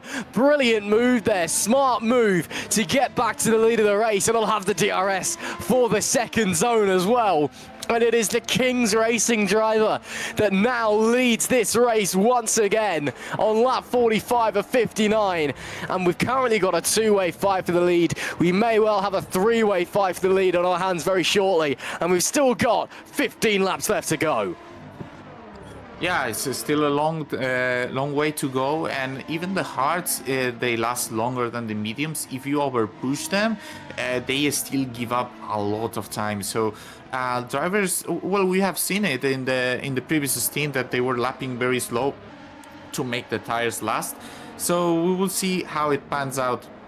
It looks like Soriano is faster than both of the drivers, but this is like the play they went for. What Soriano needs to do is overtake both of them, and not only that, to also get away.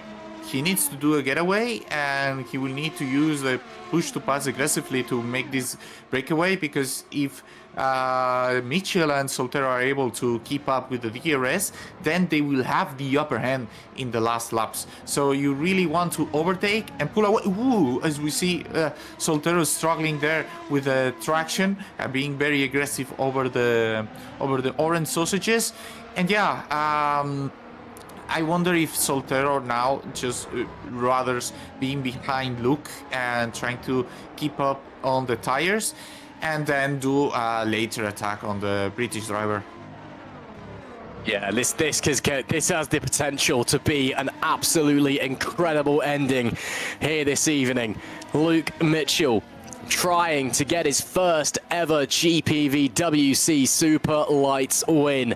Soltero looking for a second ever and second of the season, and Soriano looking for win number 5 of 2025. It is all to play for. It's going to be lap 47 in the blink of an eye, and it's anybody's guess which one of these three is going to be taking the checkered flag and standing alone atop the podium. Of course, Soltero, Soriano will have DRS down into turn 1. Soltero getting closer, getting closer. Does he fancy anything?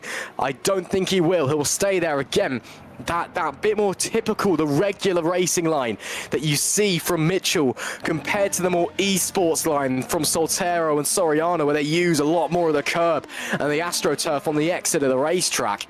It's really interesting to see those differences, and it's really interesting that Mitchell is doing this well while running the normal line as well. So who knows? Soriano, though, with the medium tyres, is back onto the battle for the lead. Looked like Mitchell lost the rear there for a moment. If he did, he held it and didn't lose any major time. Philip Hushka's just gone purple in Sector 1 as well. He is fighting with David Fiduk. May have had the DRS there. I doubt it, though, because he's been in 4th place. And again, they're a little way off, but, you know, that could be something to keep our eye on as well, in case, you know, Soltero, Soriano or Mitchell come to blows and have to retire from the race for whatever reason. Again, it is hard, medium, the tyres that the top 3 are on respectively. The mediums, Soriano will have to manage, and by the end of the race, they will be slow, but currently they are the better tyres to be on. Lap number 48, and still no change up the top. Yeah, still no change at the top, and for Soriano will not be easy to make a move if Soltero has the DRS from Mitchell. It is crucial for the Spanish driver to make the move on these mediums, because they will be giving up and giving up and giving up, and you really want to make the move soon. As we see, Solchuk's new fastest lap with a 15.8 with the medium tire as well, with a slipstream as well in Sector 1. And this just shows that Fiduk with the hard tire is racing way slower than what Pushka, Krupa, Zoljuk or even Soriano are doing with these mediums. And probably he will struggle to defend this P5 from David Krupa. And the Polish driver will be able to move up to 5th place sometime soon. Maybe. I mean, Krupa's had a very strong race, it must be said. I don't know if the 3-stopper was the one to be on. Certainly, if you're looking to fight for the race lead. Yes, he's gained places, and he's been quick, and he's looked like he may get up into 4th at the end of this one, but I think if he'd have gone 2-stopper...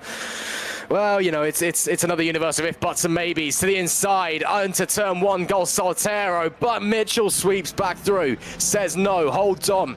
We've got 10 laps or so left to run, and suddenly the guys are starting to get the elbows out. They've not done the proverbial pulling of the pin on the grenade just yet, but it's an inkling, a feeling that maybe, just maybe, we're about to get some proper, serious GPVWC racing on our hands. It is still Mitchell from Soltero, from Soriano, your top 3. Mitchell happy to control the pace at about 117.1, 117.2 as it stands. Soltero and Soriano behind.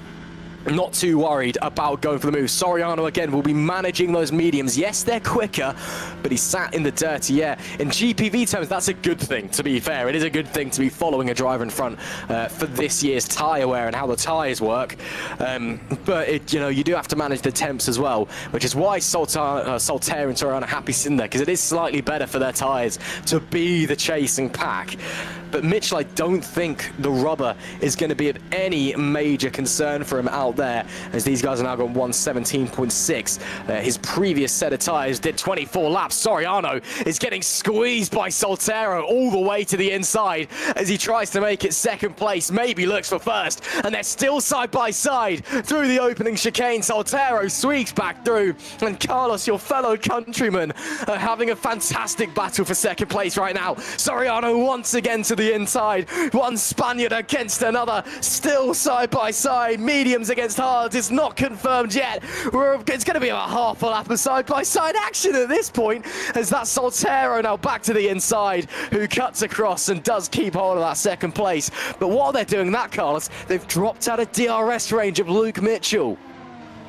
Yeah, they are backing like this, and for sure, Soltero probably recognizes Soriano as a bigger threat than Luke, and wants really him to stay behind in this train. So this is what he's trying to do. But yeah, I think this can happen a bit of the, Kimi Raikkonen situation 2007. If you forget about someone, then this person will actually get over you the result. So these drivers actually need to they are playing strategically. Yeah, it's all getting a bit crazy up the top, and again, Soriano maybe thinking about the championship picture as well in all of this. With Machete out of the race and missing Singapore, Soriano, if he finishes in third, can still mathematically take the title in Singapore.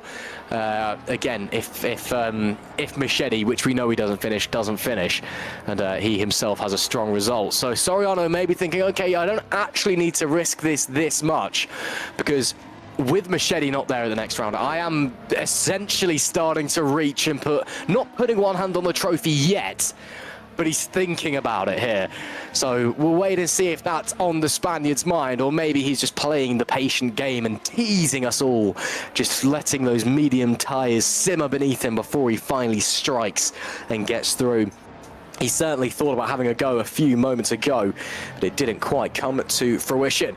It's going to be going on to lap 52 of 59 here. The race is dying. It's in its final phases, and it is still Luke Mitchell that leads, but Soltero and Soriano are close behind, and Soltero's got the DRS. He'll be using push to pass as well, and he'll be through before they even get to turn one. It is Oscar Soltero back to the lead of the race, and that's another thing we have to consider as well, Carlos. How much push to pass does everybody have left? Because that could be something that's a race decider. Watch out on Soriano. Soriano goes for the move. On Luke Mitchell, he will go through the outside, will have the outside through turn 4 and makes it through. So now it's a one-on-one battle for the same battle we have seen the previous laps, but now for P1 and P2. And yes, Ross, the P2P is so important now. It's crucial to know how many seconds each driver has. And yeah, they want to use it in very different ways. Soltero probably wants to use it more into the last laps of the race, whereas Soriano probably wants to overtake now and try to push away as soon as he can. It's all to play for. Soriano, you feel like he's trying to set the move up here. We're about to go into lap 53, and he looks very racy, finally tapping in to that medium rubber underneath him, but gets it a little bit wrong, getting on the power out of the final corner.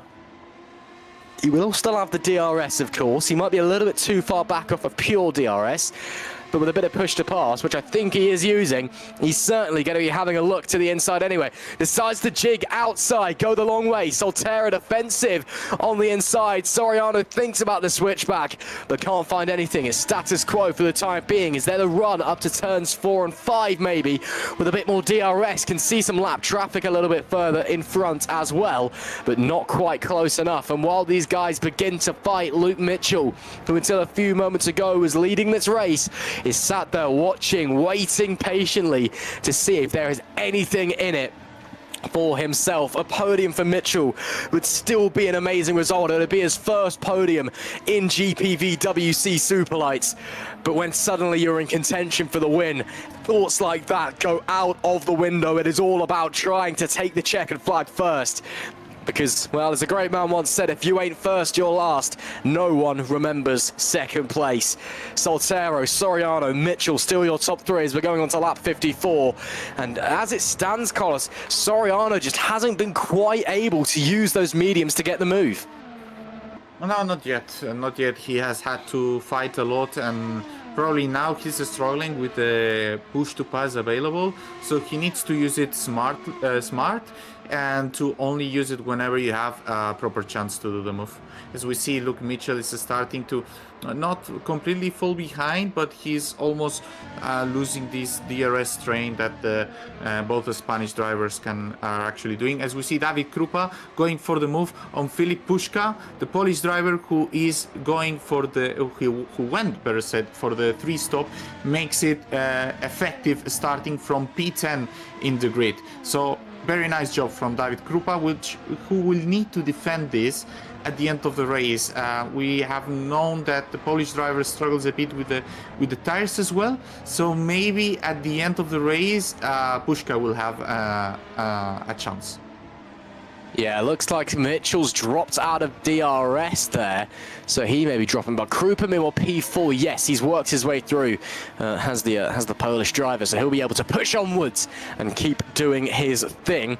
And again, it's a big gap ahead to Mitchell.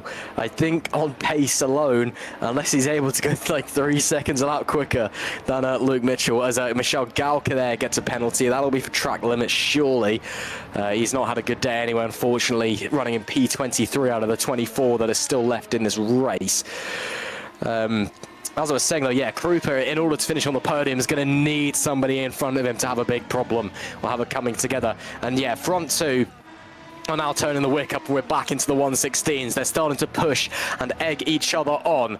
Soriano last time a 116.887, Soltero 116.960. Mitchell can only manage a 117.7, nearly a second slower, and the gap's up to 2 seconds now. So these two just starting to turn the wick up and show what they've been hiding this entire race. That's a very liberal take on track limits there for Jose Soriano, but gets away with it by the looks of things as they make their way through the S's section. And with time ticking away, what's going through these drivers' heads, Carlos? When you're in this position, you're fighting for the win late in the day. What are the emotions like? What are you thinking about?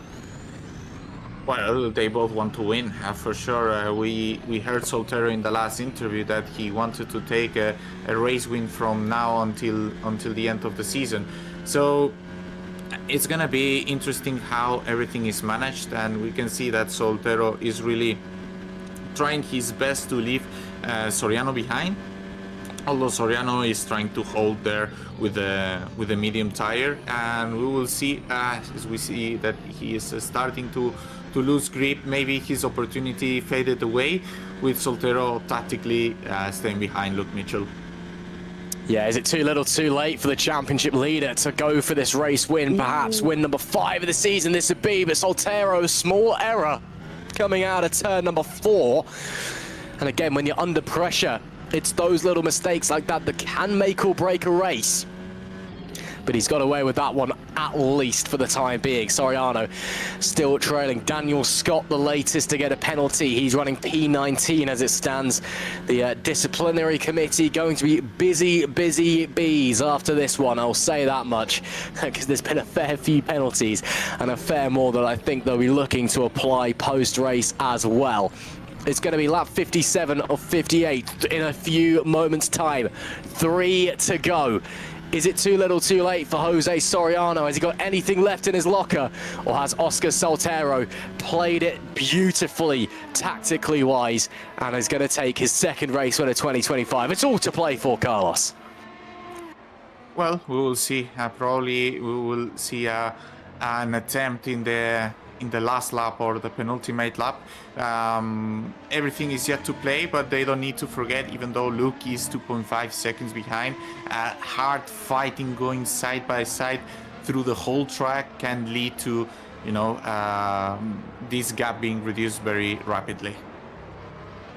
Yeah, it could all change. The drop of a hat, at the flip of a coin, in the blink of an eye. It takes one moment to change everything. And is that moment coming, or is Soltero holding on? Can Soriano find something? Will they come together? And will the racing gods decide that actually we can have fun and let Luke Mitchell take his first race win in GPVWC Superlights? I gotta say, even if it's not the win that he would have wanted, and it's not looking like it is, it'll still be his first podium in Superlights. And what a performance it has been from Luke Mitchell. He's been outstanding this evening and deserves all of the plaudits. 2 to go here in Mexico. He's very close. He is very close. Soriano is right there. We know he likes to leave it late when he's getting involved for a race win. And it's Spaniard against Spaniard, a civil war, if you will. Soriano is going to go the long way around and get it done before they get to the braking zone. And championship leader, now race leader. How does Oscar Soltero respond as they come through here? Soriano will have DRS once again. It's going to have to be last lap magic, I think, Carlos, for Oscar Soltero if he wants to win this race. Well, it depends on the push to pass. Maybe Oscar wants to be behind in the... Because the DRS is so long, I'm not entirely sure if me as a driver, I would like to be in front or behind in this very... Ooh, he looked like he was losing the rear end, as we see a yellow in Sector 3. I'm not entirely sure where you want to be honest. If you want to be behind with the DRS open, or if you want to be in front. It just depends on how the tires are, because Soltero is in a gap that I think that he can pull the move at the end of the straight, especially with that new Martex engine powering his Brem GP car, and he's actually fairly close. It is going to be now Jose Soriano trying to break the slipstream using all the remaining P2P, as we see a penalty for Zol Shooks that he will need to go through the pit lane to do a drive-through. He is closing up. He will actually be in front in turn 1. They go side by side. They go very long in the braking. They head up into turn 2. They touch. Then now... Oh no! Soriano's gone around and met the wall. Mitchell will go through with the smallest of touches, and Soltero's going to win this race, but that one could be decided by the stewards, Carlos. Late drama. Wow. That is late drama, and for the championship, maybe Soriano will need to wait a bit furthermore to actually secure it. And they are racing side by side, very close to each other. And yeah, well, I mean, Soltero, he was in the inside, he had overlap, and they just touch each other. Yeah, well, the stewards, I'm sure, will be looking at that one, but we'll call it as we see it for now. It took a little bit of late drama and some late chaos as there's another yellow flag in sector number 1. But finally, for Oscar Soltero, after taking a win in his debut Superlights race, he is back on top in Mexico. Superlights win number 2 goes the way of Oscar Soltero with a mighty fine performance here in Mexico City. And with that late chaos, Luke Mitchell does finish in P2 on the road as well. Soriano will come home in 3rd place, but these results are, of course, provisional. We'll have to wait a while to see if they get confirmed, and Soriano, I can imagine, is not the happiest man on the planet, but with that Ruva Machete DNF and a 3rd place, another 16-point swing in the championship, it means that Soriano can walk away from the next round in Singapore as your 2025 champion. So much to think about going forward. But it is Oscar Soltero's day at the death. Yes, a little bit of drama late on with that contact, but a brilliant drive. And the Brem GP driver is back on top. Yeah, he did a phenomenal race. It was a difficult move into turn 3 with the contact with his fellow countryman. But at the end of the day, he was really fighting for this victory, and he managed to make it. He did indeed. But yeah, very contentious ending to that race there. The two fighting for the lead, coming together on the final lap. Oh, they're all pulling off into the correct place as well. They know exactly where they need to be going. Oh, they've even got a podium board now. Oh, we are amazing. We are. Who's done that? Well, whoever's designed that for us, well done. And Oscar's given up and immediately gone back to the pit lane. Oh, only in GPVWC. It's Oscar Soltero. Again, these are provisional with that late incident, because I'm sure there's going to be people having words and protesting and whatnot, but it is Soltero that wins here tonight. Luke Mitchell, a career Superlights best, second place for him after a fantastic race, his first ever Superlights podium, with Jose Soriano recovering up into third place. David Krupa on that three-stopper did get up to fourth in the end. Pace was there for Krupa. I'm just not convinced the strategy was the right way to go for the team, with Philip Pushka in P5. David Fidok on his return to GPVWC Superlights comes home in P6 and leads a very strong Lunark evening, with Scott Mitchell-Marm up in P7 as well. He's had an incredible evening. That might be his best race finish of the season, in fact, potentially. I'm just going to have a look quickly, because that strikes it. Yeah, that's Scott Mitchell-Marm's first points this year as well, and it's a very strong P7, so a huge congratulations to him and to Kings Racing for a very strong night. Mike Quint in the other Lunark comes home in P8 with Agustin Canapino. The former IndyCar driver is 9th. Yassi Latinen makes it a top 10 sandwich for Brem GP as he brings it home in P10. Zol Schukes was P11 with Patrick Magnussen, also in P11 apparently. So that it looks like the timing screen's having a little bit of a moment, but we'll just roll with it. Robert Merling would have been 13th with James Knox 14th. Norbert Yacob 15th. Federico Russo in 16th. Dominic Koroshav in 17th.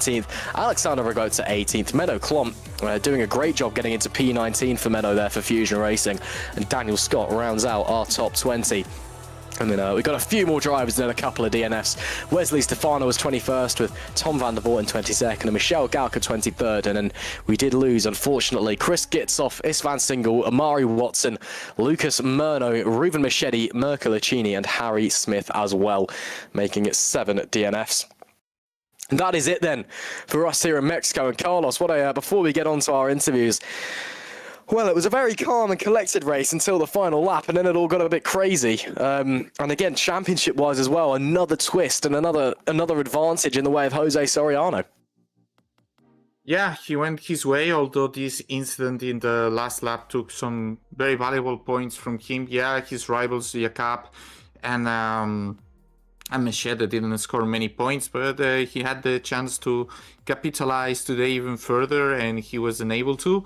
So, yeah, it's half a win, I would say, for him. Yeah, very, very helpful indeed. Let's speak to our race winner, Oscar Soltero, who has had a phenomenal evening. Oscar, well, your second win in GPVWC Superlights. Got a bit sketchy there at the end, but you managed to come out on top after contact with Jose. You must be delighted, though. Yeah, of course. I'm happy with this one after a couple of races where I think I could have got a better result. So yeah, it was not... maybe medium strategy was the best at the end, but I was not... I was fighting that to the end as well. Yeah, it was, literally fighting. You came together with Jose a couple of times, including that last lap as well. It was a brilliant, brilliant drive, though, it must be said. And your second win after, of course, your first one at your first race back in Canada. And you said you were looking to finish the season with at least one more win under your belt. You've got that out of the way now. So is that maybe a bit of pressure off for you for the final 3 rounds? Probably, yeah.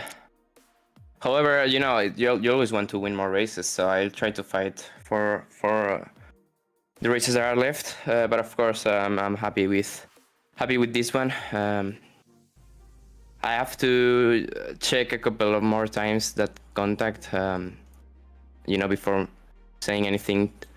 But I don't think. Well, I don't think I did nothing wrong there. But yeah, I have to check again. Yeah, I mean, it looked like a racing incident to my eyes anyway, so we'll see what comes out of it. But for now, of course, you are our race winner, and we're hoping that it stays the same for your sake as well. So yeah, pressure's off then. You thinking you can get a couple more wins in the final 3 rounds? Well, I'm gonna try, of course, but who knows? I mean, I'm feeling more and more stronger and stronger each lap I do. Obviously, I'm kind of still new at the game compared to the rest, so I'm catching confidence with the laps. So yeah, I hope I can fight for some more good results. Carlos, any questions for our race winner here tonight? Congratulations, Oscar, on the race win, and we hope to see more from you in the upcoming races. Thank you. Good night, guys. Thank you very much, Oscar Soltero, your race winner here tonight in Mexico. We'll now drag in second place finisher Luke Mitchell. Luke, you are the greatest human being who's ever walked this earth, my man. That was unbelievable. Talk us through it. Oh, I can't. I'm sweating and shaking so much. I mean, I was fortunate with incidents. Obviously, Soriano on the last lap, and Machete and Murno and loads of other things. But I was just so happy when it got to like 5 laps from the end. Check the gap behind. It was still 10 seconds. I was thinking, right, just don't crash. Yeah, I mean, pretty intense, and you led a fair chunk of the race as well towards the end.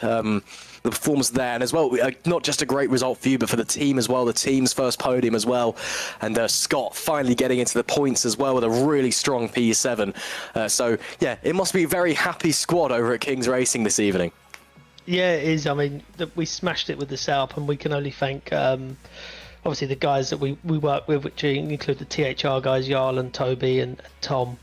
But I'm buzzing for Scott as well. I mean, he's had so much bad luck. His pace has not been someone that shouldn't have had points by now. He's had so many issues, so I'm pleased he got P7, and then even Lunak. But all 4 cars in the top 8 for us 2 teams, which is it's just amazing. Yeah, no, again, it's not just the setup that looks good, but you guys have done a lot of work to the car. You've spent big on upgrades, and it's looking quicker and quicker every single weekend as we're getting towards the back end of the season now. And again, your own points as well. You've now broken onto the podium. Are we going to expect maybe a couple more and a little bit more improvement over the final 3 rounds? In car development, I don't think so. I don't think we have quite the budget to do that. But we'll try and be there in terms of getting in the points and getting in the positions that we can. If someone has a crash, that we can take advantage of it. So hopefully there's more to come. But if there isn't, I'm pretty happy with that. It was finally a round that it fully came together. Carlos, anything to say to Luke Mitchell, P2 today? Well, congratulations. You did such a strong performance. It has been the trending on you this season, going upwards since, especially since Jeddah. That Jeddah, you already showed a very strong performance. And I really don't have any questions for you, Luke. It's just admiring works for how hard you have been trying to crawl back from the very hard season you had last year, and I call it success, I think, this season. So big congratulations on that. Thank you, Carlos. I have a question for you, actually. Are you going to encourage Soriano to do a protest? I mean, I'll take it. It goes on horses. It doesn't go on me. They will speak it internally because I mean, there's no secret that Bram and Netflix, they test together, and they will decide together. Yeah, no, I'm only joking. It's cool. Yeah, a bit interesting if you somehow won the race like a week after you did it, wouldn't it? Anyway, Luke, regardless of whether you might actually win or not, a 5th protest and things go to the DC and whatever, it's still a P2, your first ever podium in Superlights with an absolutely incredible drive. Congratulations. Thank you, guys. Great to hear from Luke Mitchell, and you could tell he's absolutely delighted. One more interviewer waiting for us currently, and it is a man that I've been waiting to see back in a Superlights car for so long. David Fidock, a great P6 on your return to Superlights. You must be delighted. Delighted, relieved, stressed. Sadly, it's like the first finish of the season, which is not nice to say when you've done like 5, 6, 7, 8. I can't remember how many I've done now. It's been such a poor year, but yeah, I just wanted to stay out of trouble and finally get points on the board for the team. Well, you did just that. It was a very strong drive as well. It's like you'd never left. And again, it's great to have you back. We saw you do the Super League race last time out at Monza. Are you doing Super League this week as well, or is it just back to Superlights for the rest of the season? That was just one race to wipe off the cobwebs. Yeah, my daughter's birthday was last Super League SL2 race, so I couldn't make it. So I thought I'd do Super League, get the rust out of the way, and yeah. Sadly, I've been that one too, didn't I? Hey, it could have been worse. You know, as you said, shaking the rust off, and it clearly helps because you had a great result here this evening. But yeah, just talk us through it there. You said wetting, stressed, all of the above. Was it a difficult race from your end? It was made simpler by all the crashes. Else it would have been stuck in a DRS train for the first half of the race, but it wasn't out from quali. When I joined the server, the balance of the car was just thrown right off, so I was panicking trying to find the right wing level, just make a stable car really. But I cut twice out of 3 laps and only got the one flying lap in, which I can't remember where it put me now, P11 or 12. Stayed out of trouble, yeah, and just focused on the 2-stop. There were cars diving and smashing each other off around me, but I managed to dodge a few and just kept going. Still, a strong result at the end for you there. You can't complain about that. Carlos, anything to say to David Fidok? Well, Fidok, David, that was a nice comeback after a very, very long absence, doing some heres and theres in Super League. We know that what are you capable of, and today it was a start and it was a good start. So I want you to congratulate you for that. And for Fidok, I have more of a question I didn't for Oscar or for Luke, and is that regarding the last 3 races, what can we what are your expectations and what are your goals, your personal goals heading into those? Because sometimes results don't translate, but goals can be achieved, no, in terms of pace gaps and so on. So what are you looking forward in these terms for the last races? Yeah, definitely. It's not always going to plan, but now I've got this one out the way, which was a very cautious race from my side. I didn't want to take no risk and got P6. So I want to get the top 5s in the last few rounds. I would love a couple of podiums, 1 podium at least, just to end the season on a good note for the team. But yeah, no way fighting for the wins. Ruben was miles quicker, better tyre wear. So was Soriano. But I think the other guys I can match, so it shouldn't be too bad. But yeah, while I'm here, just to be a bit of a soppy git, it's been a really rough year, the roughest year I've had in my life. No, full stop. People around this community, I bloody adore you. The ones that reached out to me and spoke to me, it's not been easy. Supporting, especially Luke, my team boss. Like, it was very patient, letting me have the time off, not pressuring me to come back. Yeah, I can't thank the people enough that reached out to me during this time, so thank you. Mate, it's you know, you've got this support for a reason, because you're a top bloke and a top driver, and on your comeback, we're so delighted you've had that strong result today. Congratulations. Cheers, guys.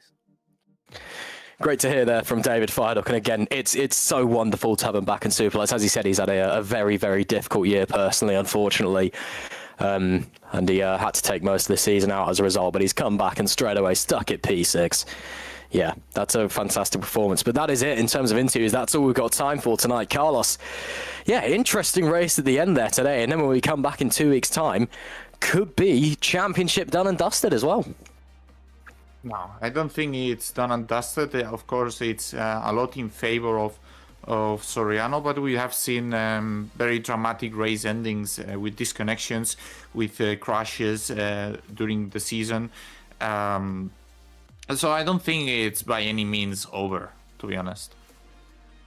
Well, we'll wait and see. I mean, Alex Laho wrapped up the title last time in Singapore. Let's see if history will repeat itself. Carlos, always a pleasure being alongside you, my friend. And thank you very much for tuning in to round 13 of the 2025 GPVWC Superlights Championship. Of course, the Super League guys, they'll be out on Thursday. You get to see Carlos and the Super League drivers, the best of the best in sim racing, going toe-to-toe here in Mexico. Us ourselves, though, as I said, 2 weeks' time, we'll be back in Singapore. See you then.